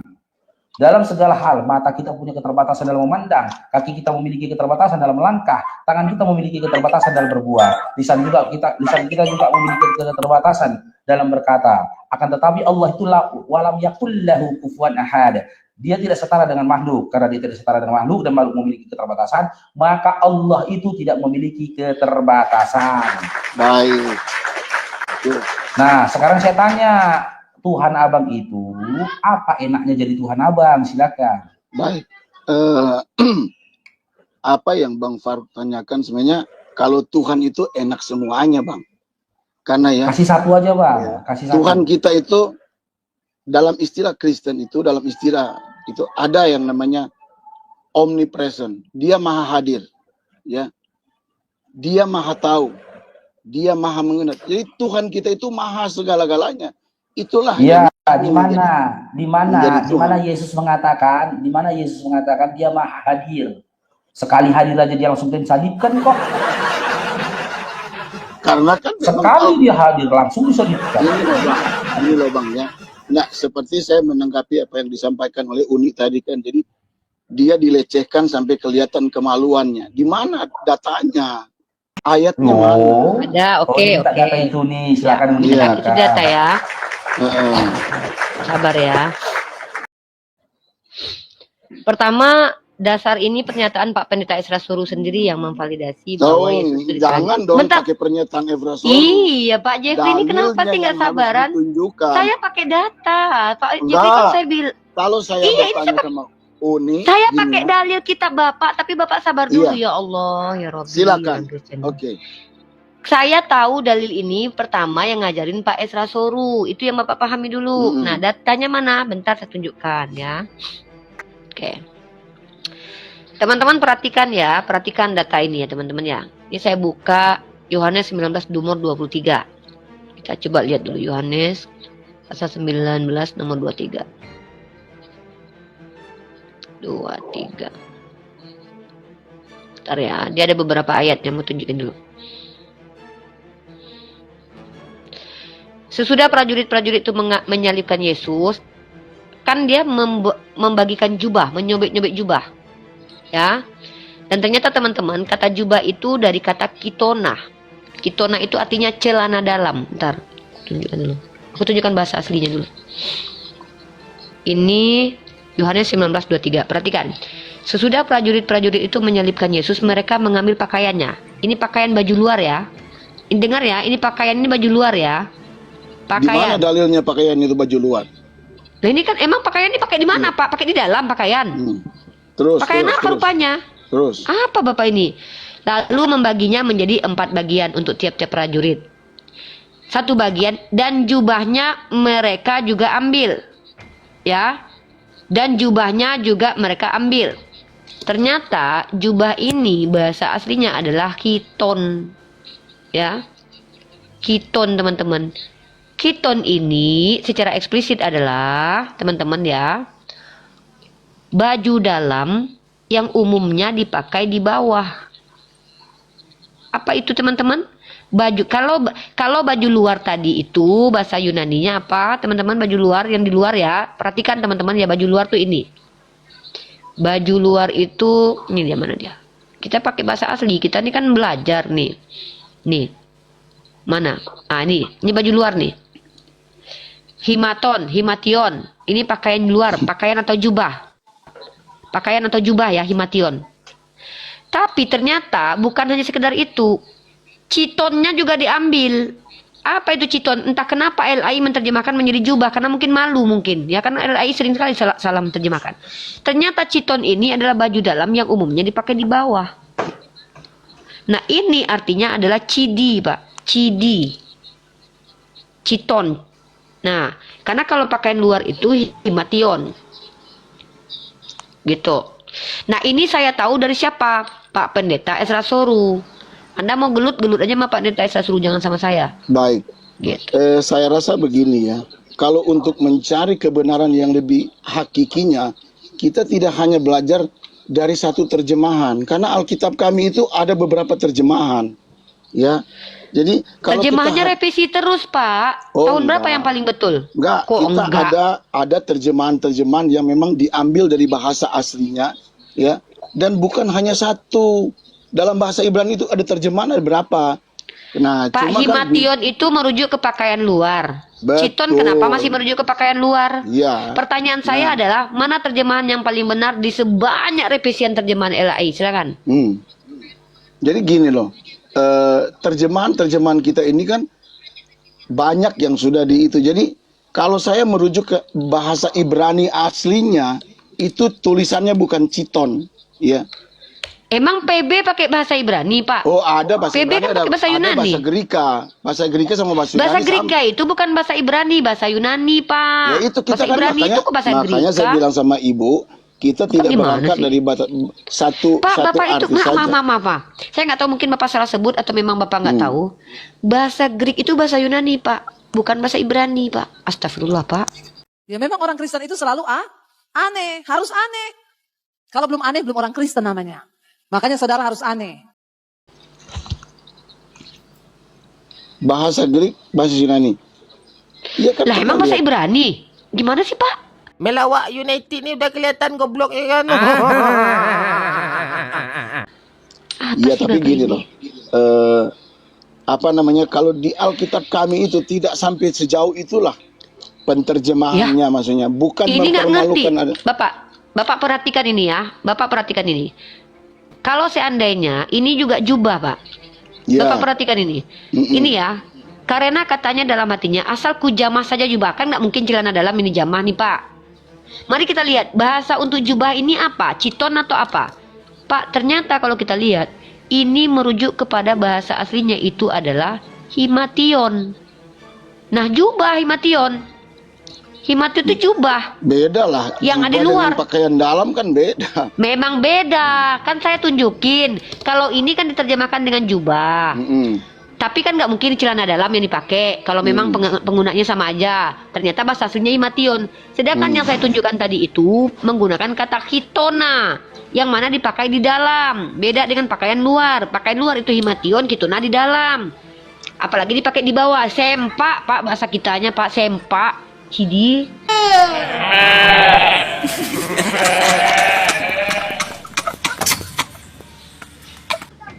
Ya, begini Bu ya.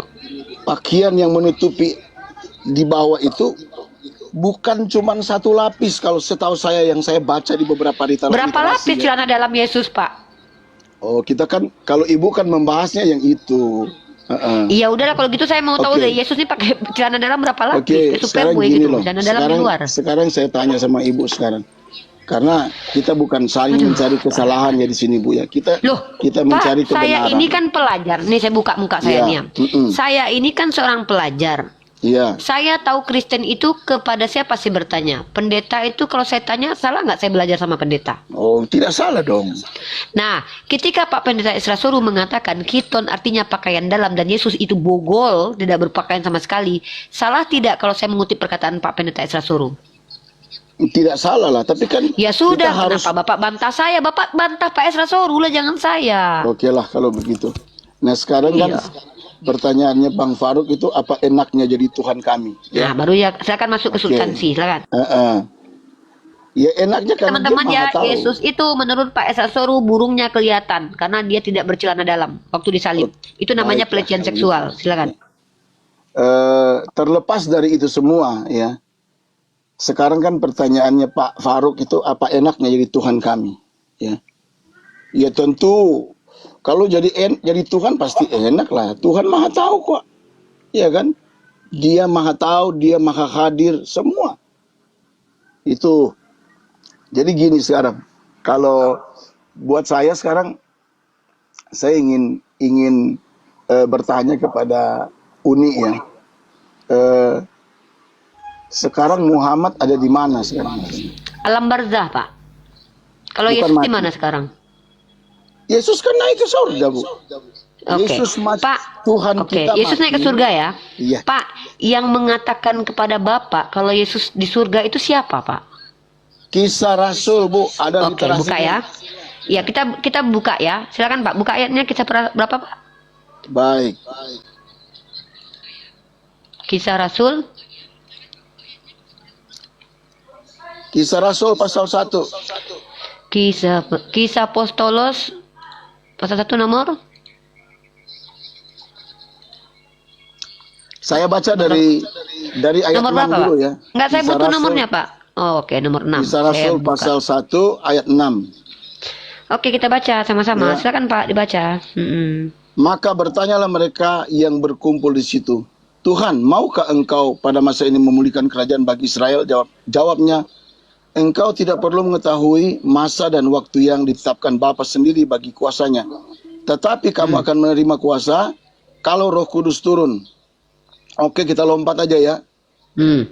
Nah ini, ketika mereka sedang menatap ke langit,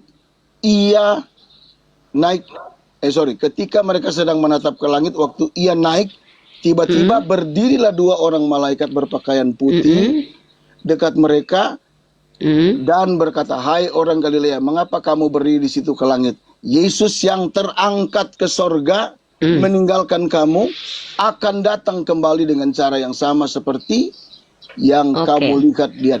Yesus yang terangkat kemana? Ke sorga. Ke surga. Oke, mari kita lihat bahasa aslinya lagi teman-teman ya. Perhatikan teman-teman. Uranus ini teman-teman adalah kata yang selalu dipakai oleh umat Kristen membuktikan kalau Yesus itu naik ke surga. Ya, kita lihat. Ya, ini dia Uranus teman-teman. Uranus ini sebenarnya artinya langit, tapi dijadikan surga oleh orang Kristen. Ini samayim artinya. Nah, kenapa orang Kristen mengatakan Yesus terangkat ke surga? Karena terjemahan Uranus ini diterjemahkan menjadi surga.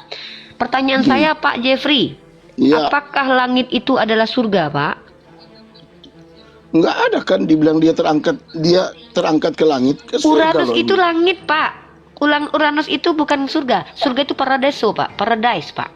Pertanyaan saya, apakah langit ini adalah surga, Pak? Silakan dijawab. Kan tidak ada tulis di langit di sini. Loh, Uranus itu Bapak tahu dia nggak naik ke asli-aslinya? sorga. Uranus itu kan bahasa bagian Indonesia. Saya kan minta teks aslinya. Teks aslinya kan dia naik ke Uranus. Uranus itu artinya langit. Karena kalau surga itu paradiso, paradise. Pertanyaan saya, apakah langit yang Bapak lihat kalau Bapak keluar rumah terus Bapak lihat ke atas, itu apakah surga, Pak? No. Yaudah, apa perbedaan Uranus yang adalah surga dengan Uranus yang adalah langit? Bagaimana cara membedakannya, Pak? Silakan, Pak. Tapi kan menggunakan kaidah bahasa asli, dia Pak. naik ke sorga. Ya, yang melihat dia naik ke surga siapa? Lah iman kami sebagai orang percaya kepada Tuhan. Kalau iman saya juga beriman, Pak. Kalau saya ini adalah istri Yesus. Loh sekarang gini loh, sekarang saya mau tanya, Gimana ini ada kalau di cuma mana? Nabi Muhammad di alam barzah karena surga itu belum terbuka pintunya. Tapi Surga sudah itu belum ada yang almarhum kan? masuk. Sudah mati kan? Sama seperti Paulus, sama seperti Nabi Musa, sama seperti Nabi Ibrahim, mereka semua sudah almarhum. Sama seperti ibunya Yesus sudah almarhum, bahkan Yesus pernah Berarti almarhum. Uni menyembah orang mati dong? Siapa yang menyembah Nabi Muhammad? Yang menyembah orang mati itu kamu. Kamu menyembah Yesus yang pernah mati. Siapa bilang saya menyembah Nabi Muhammad? Dengarlah. Kalau saya bilang begini, suamiku, dengarlah candaanku. Aku nyembah lakiku gitu. Jadi kalau seandainya kita berkata suamiku, berarti itu artinya menyembah. Pak, sejak kapan menyembah itu dengan berkata Muhammadku, maka itu sama dengan menyembah. Tunjukkan saya literasinya, Pak. Ulama mana yang mengatakan itu, Pak? Aduh, hati tersiksa tapi mulut ketawa juga kan. Kok ketawa Bapak ini? Saya bingung dengan kalian Kristen. Sejak kapan? Izin Uni, Silakan, Bang Paru. kalau berdasarkan literasi itu dia berarti teman-teman Kristen ini apalagi khusus Batak ya banyak kali sesembahannya. Yang pertama Danau Toba, ya yang pertama Pulau Samosir. Di lagu Batak ada lagu begini Uni, Pulau Samosir do Aroro aku Samosir do. Ya bang nyembah Pulau Samosir, ya kan? Baru lagu Inang. Saya kan hanya menyembah mamanya, meluruskan yang sering saya dengar. Apa mau menyembah Bapak? Iya kan? Bapaknya. Kami tidak membawa fitnah. Anda membawa fitnah. Oh tidak. Itu adalah menyembah. Berarti apa menyembah juga kan? Iya kan? Nyanyian itu. Mana bukti kami menyembah? Tunjukkan pertama perintah dalam Al-Quran kami menyembah Nabi Muhammad. Yang kedua, tunjukkan ritual penyembahan kepada Nabi Muhammad. Cepat. Ya sekarang kan apa wah yang ini dinyanyikan fitnah, ini gini orang Kristen ini kayak gini ya. Diskusi itu kayak gini ya, memfitnah gitu ya. Memaksakan kami harus sama seperti kalian punya Tuhan yang manusia. Tidak pernah sebodoh-bodoh apapun orang Islam itu menyembah kepada Nabi Muhammad. Bentar dulu. Sebentar dulu, Anda memfitnah. Sebagai seorang pendeta, Anda di sini tuh sebenarnya contohkan ajaran Kristen yang baik, bukan fitnah. Tunjukkan pada saya secara ilmiah bahwa ada satu scholar pun dari kalangan Islam atau eksternal Kristen yang bisa membuktikan pertama, ada perintah menyembah Nabi Muhammad, kedua, ada ritual penyembahan terhadap Nabi Muhammad. Kalau tidak, tolong Anda perbaiki perkataan Anda itu. Kalau kami katakan kamu penyembah manusia yang pernah mati, itu fakta. Tuhanmu memang pernah mati. Dan kalau kami katakan mama Tuhanmu itu ada di alam kubur, itu betul. Pertanyaanku tadi adalah apa perbedaan Uranus yang adalah langit dengan Uranus yang adalah surga? Karena Uranus itu bahasa aslinya adalah langit. Tuhan kau naik ke langit. Sejak kapan langit itu surga? Kalau iman jangan kau bicarakan sama aku. Aku bicara tentang ilmiah. Ya, siapa yang melihat? Loh, kalau ibu bicara secara ilmiah ya tidak Siapa bisa yang melihat melihat? secara kacamata. Ya sudah, jangan bicara. Kalau kau tuntut kami mengatakan di mana Nabi Muhammad, kalau aku bilang Nabi Muhammad di surga, artinya aku berbohong, sok tahu. Kenapa? Aku tidak pernah melihat. Aku tahu tentang Nabi Muhammad dan Tuhan itu karena ada informasi. Kau tahu tentang Yesus karena ada informasi. Informasi dari murid-murid Yesus. Aku tahu tentang surga, tentang neraka dari Allahku. Allahku Maha tahu sesuatu yang akan terjadi, sesuatu yang sudah terjadi. Nabiku tidak tahu apa-apa kecuali diberitahu oleh Allah. Pertanyaanku, ketika kau tahu Tuhan kau duduk di surga, yang ngasih tahu kau siapa?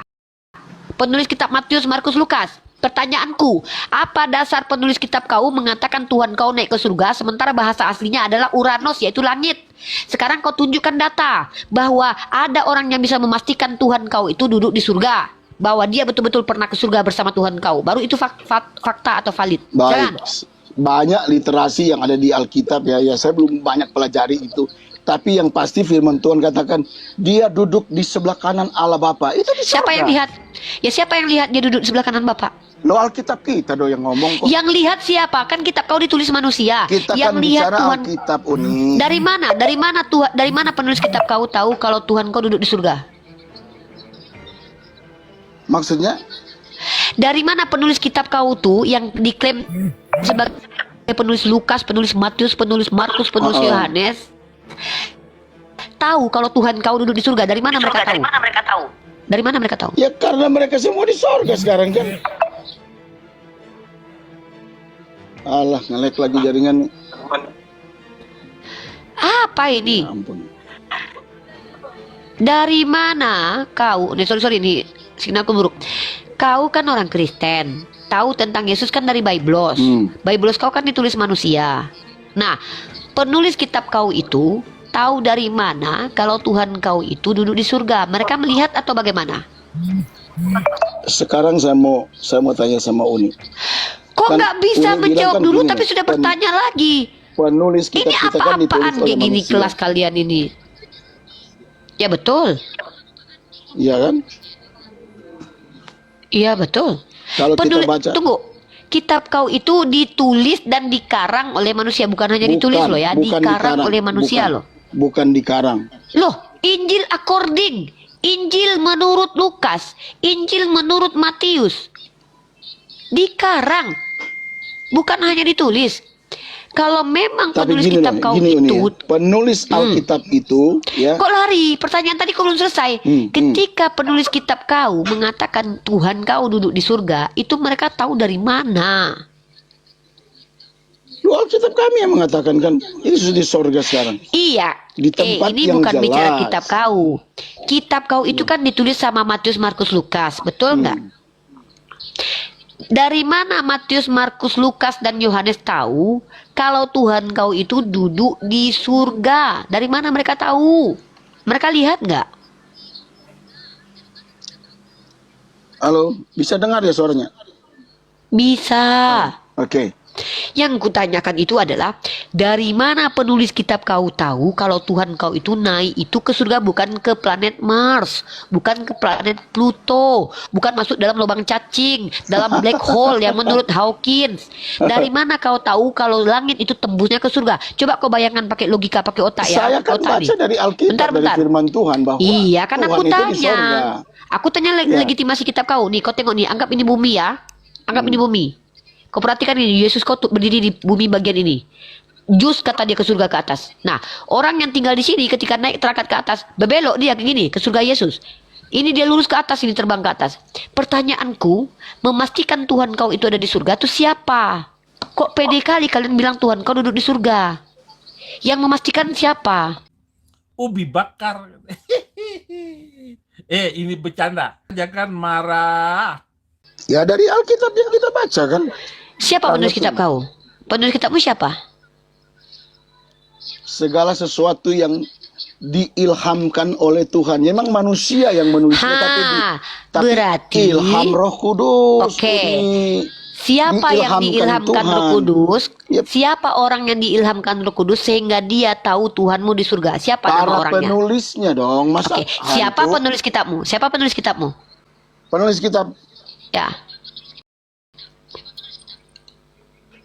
Penulis kitab Alkitab maksudnya. Konslet otaknya. Bautnya satu hilang. Kena lockdown. Ya kitab kau bang, siapa penulis kitabmu yang perjanjian baru itu? Matius, Markus, Lukas, Oke, Yohanes. tunjuk data sama aku. Tunjuk data kalau penulisnya adalah Markus, Matius, Yohanes. Karena aku udah belajar. Oh, Kenapa gitu ya. aku minta data? Karena aku sudah belajar. Ada satu website dari Catholic Identity yang mengatakan semua yang kau bilangkan itu tidak betul. Ya, ini aku tunjukkan kau datanya. Semua yang abang bilang itu tidak betul. Ini Catholic Identity punya kerjaan ya. Kalau ngamuk jangan sama aku. Kalau kalian mau ngamuk, ngamuk aja sama penulis Catholic Identity ini. Itu kan Ini Katolik. Itu Katolik. Oh iya, kan? Jangan loh, dong, memangnya Bapak. siapa yang lebih dulu punya kitab? Katolik atau Protestan? Protestan hadir di abad ke-16 loh. Betul. Sebuah layanan dari pendidikan Katolik Brisbane. Ya, ini dari Catholic Identity. Siapa yang menulis Injil dan kapan? Mari kita lihat. Ya. Lihat. Nih. Baca baik-baik. Ya. Kita perhatikan teman-teman. Penulis Injil yang diberi nama Markus tidak diketahui. Penulis Injil dipengaruhi oleh kisah-kisah kebijaksanaan. Ingat ya, tidak diketahui. Kok tahu kalian kalau dia diurapi Roh Kudus? Orangnya aja kalian nggak tahu loh. Penulis Injil yang menyandang nama Matius juga tidak pasti. Nggak pasti. Penulisan Injil yang menggunakan nama Lukas juga tidak pasti. Dari mana literasinya itu maksudnya? Ada Ini nggak mereka? Catholic Identity, Professional Iya, tapi kan Development and harusnya Resources. Ada narasinya. Kenapa dikatakan di situ dia tidak tahu? Dia tidak tahu. Karena memang dia tidak tahu. Kenapa harus punya alasan tidak tahu kalau dia tidak tahu? Contoh gini lucu ini. Rifa, kau tahu nggak ada apa di belakang tanganku? Aku tidak tahu. Kenapa kau tidak tahu? Masa harus ada literasi bagaimana aku nggak tahu? Ya aku nggak tahu lah. PA. Piano, mari pea. Pea. Pea, piano. Pea, pea. Pea. Aku nggak tahu, makanya aku bilang nggak tahu. Nah, ketika abangku Jeffrey ini mengatakan bahwa orang-orang yang mengatakan Yesus itu masuk surga dapat informasi dari Roh Kudus, jangankan untuk memastikan dia dapat Roh Kudus saja, penulis kitabmu saja kalian tidak bisa pastikan siapa. Jadi kok bisa-bisanya kalian pede mengatakan bahwa penulis itu punya Roh Kudus? Dari mana kalian tahu dia punya Roh Kudus? Jangan-jangan dia adalah roh iblis. Kenapa? Bahkan iblis pun bisa menyamar menjadi terang. Dalam kitab Korintus dikatakan begitu. Apa metode yang kalian gunakan sebagai orang Kristen menentukan bahwa kitab kalian itu ditulis oleh orang-orang yang punya Roh Kudus, bukan roh iblis? Metode apa yang kalian gunakan? Silakan jawab. Kalau kalian tanyakan pertanyaan itu balik sama aku mampu menjawab. Wallahi, aku bisa menjawab. Dari mana? Dari mana Nabi Muhammad tahu kalau ada surga? Aku jawab, dari Allah. Bagaimana cara membuktikan bahwa yang disampaikan Nabi Muhammad itu adalah betul? Nabi Muhammad seumur hidup tidak pernah berbohong. Bagaimana cara membuktikan Nabi Muhammad tidak pernah berbohong? Tunjuk satu literasi atau data yang membuktikan kalau Nabi Muhammad pernah berbohong. Kalau Paulus dan Yesus pernah berbohong, maka aku tidak mempercayai mereka. Karena sekali berbohong, berpotensi berbohong lagi. Nah, Paulus, kalau karena dustaku kemuliaan Tuhan semakin melimpah, kenapa? Diam dulu, ini literasi nih. Ya, kalau karena dustaku kemuliaan Tuhan semakin melimpah, kenapa aku dihakimi? Artinya dia pernah berbohong. Dalam Lukas pasal 24 ayat 46, Yesus berkata, ada tertulis demikian bahwa Mesias harus mati dan bangkit dari ketiga. Ternyata tidak pernah ada tertulis. Yesus berbohong. Yesus berkata, ada tertulis dalam kitab Taurat. Ternyata dalam kitab Mazmur itu berbohong. Maka ketika tokoh-tokoh dalam kitab kalian sendiri pernah berdusta, maka harus dikritisi. Tapi Nabi Muhammad, kenapa aku tetap percaya apa yang dia katakan? Karena dia mengklaim tidak pernah berbohong seumur hidup. Untuk membantah argumen dia, kalian harus membuktikan kalau dia pernah berbohong. Masa seorang nabi yang bahkan cerita dia buang air besar aja, dia sholat, dia di atas onta aja diceritakan, tiba-tiba tidak ada satupun orang yang membenci dia bisa membuktikan dia berbohong. Inilah hebatnya Muhammad ibnu Abdullah. Dia layak menjadi nabi. Tuhan kalian aja pernah berbohong kok. Dia bilang, aku tidak dapat berbuat apa-apa dari diriku sendiri. Ternyata menghidupkan orang mati menurut kalian itu adalah dia sendiri. Jadi kalian itu justru menuduh Tuhan kalian yang berbohong. Nah, inilah pembuktian secara rasional bahwa apa yang dikatakan Al-Quran itu betul. Sekarang pertanyaannya, siapa orang yang betul-betul punya Roh Kudus memastikan kalau Tuhan kalian itu naik ke surga. Karena orang itu kan nggak diajak. Kecuali ada tertulis, ada salah satu murid diajak ke surga, dia tengok, oh iya duduk di samping Bapak, atau dia pulang ke bumi. Lalu dia cerita tuh, oh iya aku udah lihat loh Yesus duduk di surga, masih boleh lah aku terima itu. Tapi dari mana orang yang belum pernah ke surga bisa memastikan seseorang itu ada di surga? Semua itu nongseng kalau kata orang Belanda, ya nggak? Kalau nabiku, dia diberitahukan bukan orang ini hari ini masuk surga, tidak. Tapi dia mengatakan bahwa Abu Bakar itu masuk surga, Umar masuk surga. Karena apa? Karena nabiku berbicara semua dasarnya adalah informasi dari Allah. Dari mana kami tahu kalau itu informasi dari Allah? Karena nabiku tidak pernah berbohong seumur hidup. Gitu, ya. Itu caranya, rasionalitasnya. Sekarang tunjukkan sama aku. Siapa yang mengatakan Yesus masuk surga? Silakan jawab dulu. Orangnya, nama tokohnya. Berarti dia yang diurapi Roh Kudus. Mari kita uji, betul Roh Kudus atau Roh Iblis? Kalau kita kan lebih percaya dengan Alkitab ini. Alkitab yang mengatakan bahwa Yesus naik ke surga. Iya, gini. Aku kasih contoh sama Bang. Yang mengatakan Yesus itu adalah anak Daud kan penulis kitab Lukas kan? Betul nggak? Betul nggak? Nih, Anda baca Lukas pasal 3 nomor 23. Silakan brotherku, abangku Jepri baca dulu ya. Bukan anak langsung dari keturunan Daud maksudnya di ayat itu. Iya, aku nggak mempermasalahkan itu. Mau anak langsung secara biologis. No, aku nggak mempermasalahkan itu. Iya. Itu nanti anak biologis bisa kubuktikan, tapi aku bukan itu temaku, itu lari dari tema itu. Yang kutanya adalah, nih, kan penulis Lukas katanya punya Roh Kudus tuh, diilhami Roh Kudus. Ketika Yesus memulai pekerjaannya, ia berumur kira-kira 30 tahun. Ini kan informasi yang diberikan kepada kalian nih, betul gak? Yeah. Dan menurut anggapan orang, ia adalah anak Yusuf. Ini orang ini siapa? Anggapannya benar atau salah? Dua pertanyaan nih. Pertama, orang ini siapa? Yang kedua, anggapan orang ini bahwa dia adalah anak Yusuf, apakah anggapan yang betul atau anggapan yang keliru? Silakan jawab.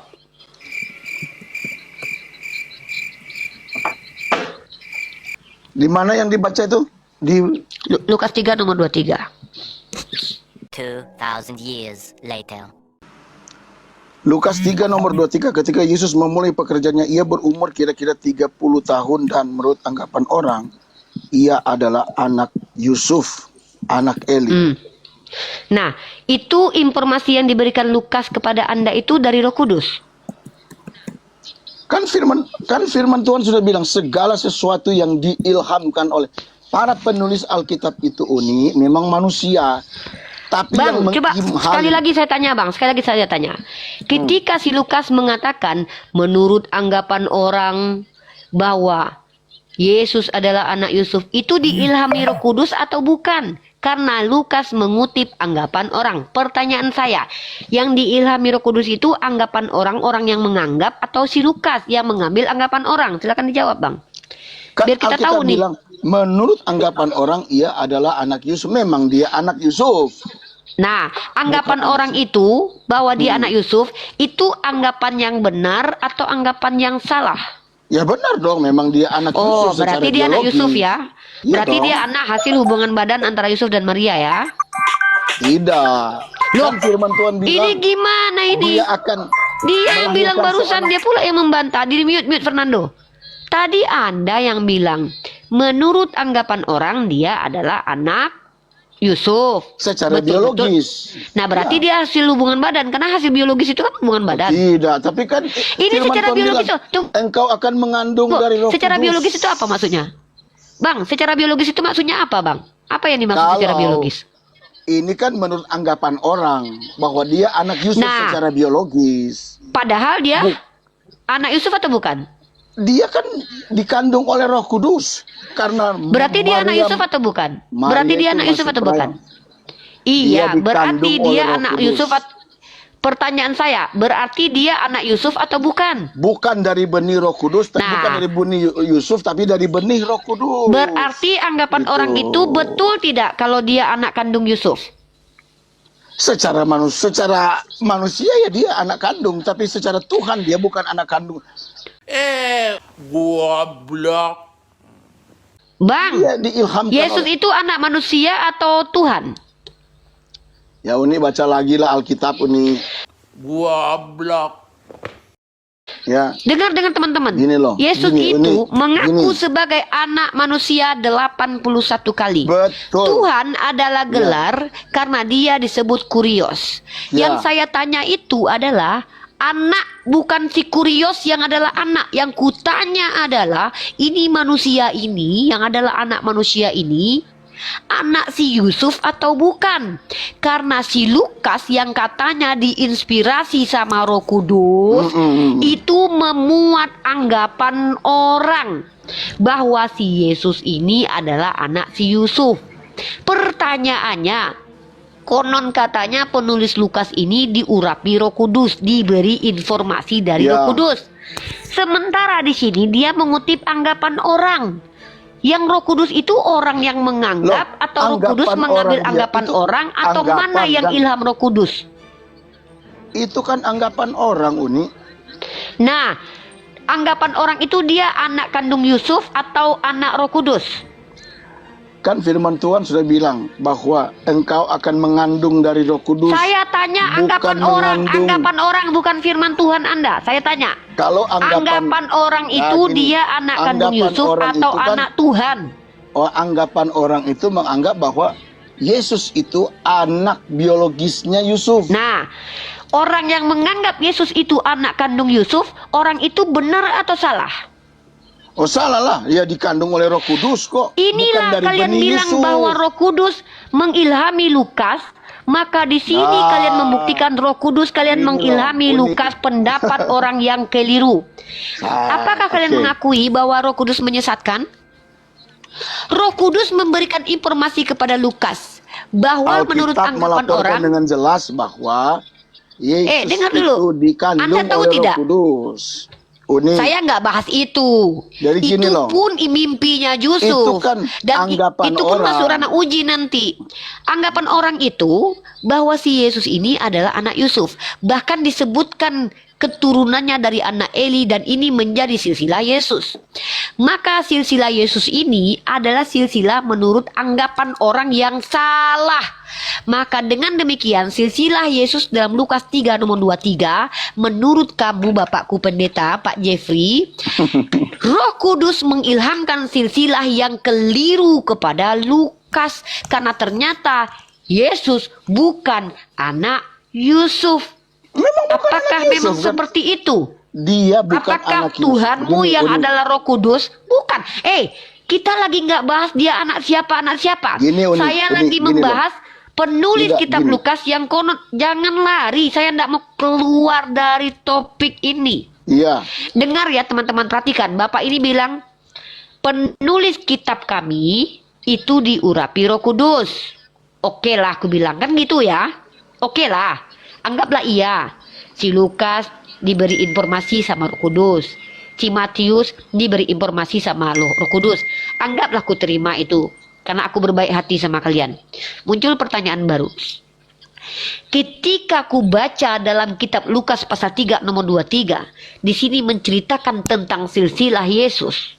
Maka di sini si Lukas ternyata bukan dapat dari Roh Kudus, tapi dia mendengarkan anggapan orang. Sekarang Ternyata gini, anggapan Uni, bentar gini, Uni. dulu belum Ya. selesai poinnya. Oke. Nanti kita ganti tema nggak apa-apa. Ya. Ternyata si Lukas yang diklaim mendapatkan informasi dari Roh Kudus ini mendengarkan omongan orang yang salah kaprah. Lalu omongan orang yang salah kaprah ini menjadi ayat, menjadi kitab suci, menjadi firman Tuhan, diklaim sebagai informasi dari Roh Kudus. Roh Kudus kalian ini orang yang menganggap ini, atau memang Tuhan kalian sengaja menyesatkan mengatakan bahwa dia adalah Begini, anak Uni. Yusuf? Begini, Uni, ya. Uni Ini bicara yang terus dimaksud dari dengan tadi nih. dari Roh Gini Kudus. loh, Uni. Yang saya tanya itu yang mendapat Roh Kudus siapa? Itu kan yang saya tanya, si Lukas atau orang yang menganggap ini? Kan Itu ini anggapan selesaikan orang. jawabannya, baru selesai Ini kan kita. anggapan orang. Siapa yang? Nah, Iya, dan anggapan itu ayat- kan salah. Coba saya baca ya. Nah. Lukas pasal 3 nomor 22. Dan turunlah Roh Kudus dalam rupa burung seperti merpati ke atasnya, dan terdengarlah suara dari langit. Engkaulah anakku yang kukasihi, kepadamulah aku berkenan. Itu siapa yang Terus, apa kaitannya dengan pertanyaanku? Siapakah yang diurapi Roh Kudus? A. Lukas. B. Orang yang menganggap. Karena Lukas mendapatkan informasi dari orang-orang yang menganggap. Anggapan orang bahwa Yesus itu anak biologisnya Yusuf. Padahal bohong, padahal bukan, padahal anak Roh Kudus kan? Lo Alkitab bilang kok Maria itu mengandung dari Roh Kudus. Silsilah Yesus dalam kitab Lukas pasal 3:23 itu silsilah yang keliru.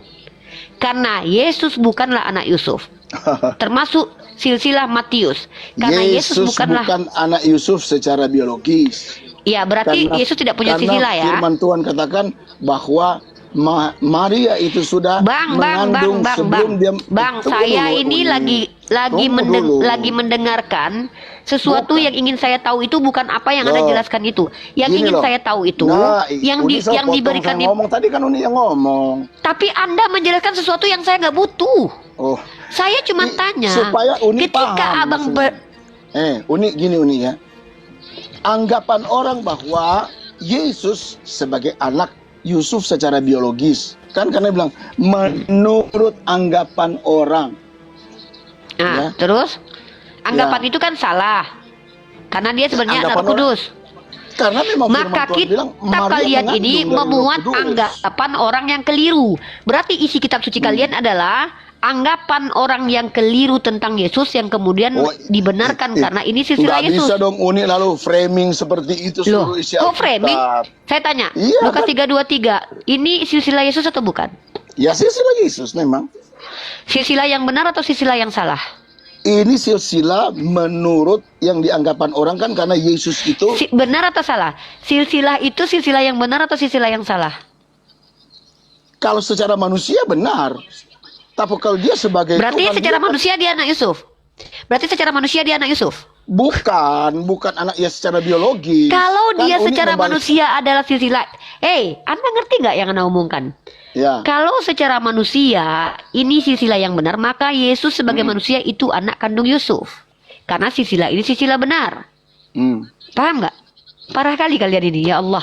Makanya ketika kalian mengklaim yang melihat Yesus duduk di surga itu dapat informasi dari Roh Kudus, kenapa saya nggak percaya? Karena kitab kalian memuat anggapan orang yang keliru, memuat surat-surat Paulus. Ya itulah karena Uni kan hanya mengambil satu ayat saja, main comot ayat.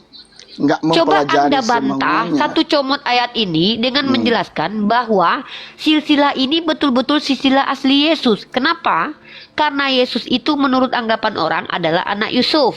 Maka dituliskan silsilah dia. Kalau ternyata anggapan orang bahwa itu tidak betul, maka silsilah ini bukanlah silsilah Yesus. Gimana sih? Kok mengambil comot-comot ayat? Memangnya ada pendeta kalian di gereja yang menjelaskan kitab kalian baca satu kitab? Comot-comot ayat. Yesus adalah jalan keselamatan. Dalilnya adalah aku adalah jalan keselamatan, dan itu comot ayat. Yesus adalah akulah Bapa. Kalian itu yang menjelaskan iman kalian saja comot-comot ayat. Saya di sini tidak menjelaskan. Saya di sini bertanya. Yang saya tanya terfokus di ayat Lukas 3:23. Ngapain saya bertanya kitab Kejadian? Ngapain saya tanya kitab Yohanes? Yang saya tanyakan di Lukas 3 ayat 23 ini berdasarkan pernyataan kamu bahwa penulis kitab kalian itu diberitahukan oleh Roh Kudus.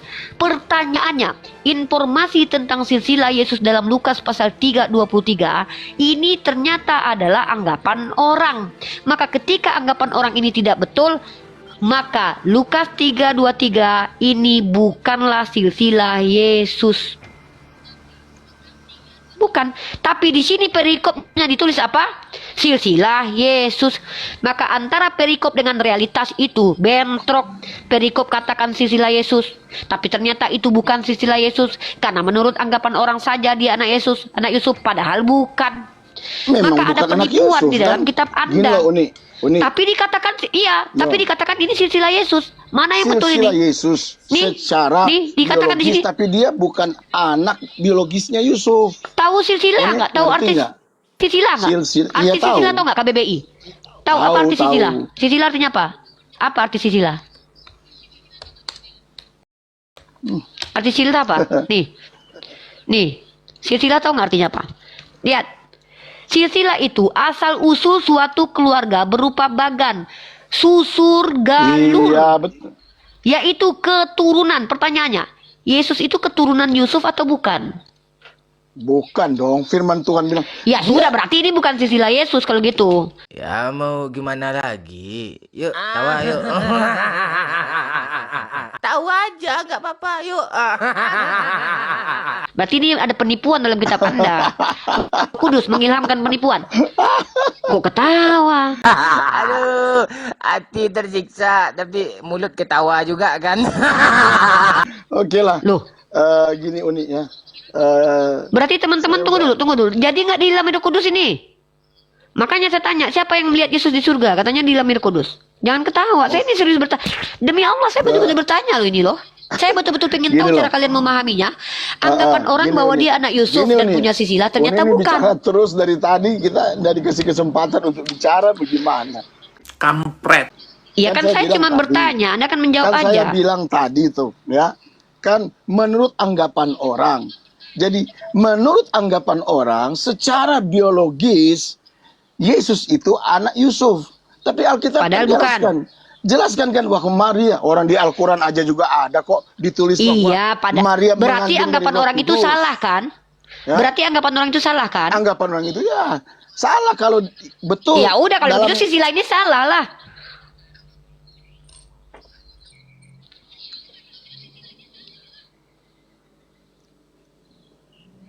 Selesai diskusi. Ya. Berarti di dalam kitab Lukas memuat silsilah yang salah karena itu bukan silsilah Yesus asli karena dia bukan anak orang, anak Yusuf. Oke? Oke lah kalau begitu.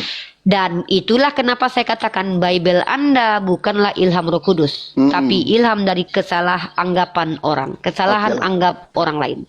Oke, baik. Terima kasih untuk pencerahannya Uri, ya. Sama-sama Pak, semoga tercerdaskan Pak, semoga akalnya berfungsi, semoga berpikir. Jangan diambil hati ya Uni ya. Ini kan kita bukan. Saya hanya Pak, tugas saya sebagai rakyat Indonesia itu mencerdaskan anak bangsa dengan mengajak mereka berpikir. Anda terima itu urusan Anda, ditolak juga urusan Anda. Kami umat Islam begitu ya. Thank you ya. Uni, sehat-sehat Bapak Jeffrey. God bless you. Ya, mohon maaf Bang kalau Faruk, seandainya terima kasih banyak diksi ya. Brother. Pak, mohon brotherku. Maaf kalau ada kata-kata saya yang menyakiti, semoga ini menjadi obat buat Bapak. Saya juga semoga menjadi petunjuk buat Bapak. Semoga Allah berikan Bapak hidayah. Mudah-mudahan Uni mendapatkan hidayah. Oh ya Pak Jeffrey, satu lagi. Izin mungkin saya katakan. Boleh saya tunggu Pak. Saya tunggu Yesus menghampiri saya Pak. Saya tunggu Pak dia. Siap. Bang Faruk. Karena banyak pertanyaan yang ingin saya ajukan kepada dia Pak. Baik. Saya berdoa siap ya Pak ya. Uni saya tunggu. Oke, thank you ya. Thank you. Ya, saya tunggu Pak. Saya tunggu kedatangan Yesus Pak. Baik. Bapak sehat-sehat ya, Pak Jeffrey sehat-sehat. Oke. Oke. Silakan direnungkan, semoga dipikirkan, semoga menjadi wawasan. Tuhannya Yesus memberkati saya, bukan Yesus, tapi Tuhannya Yesus.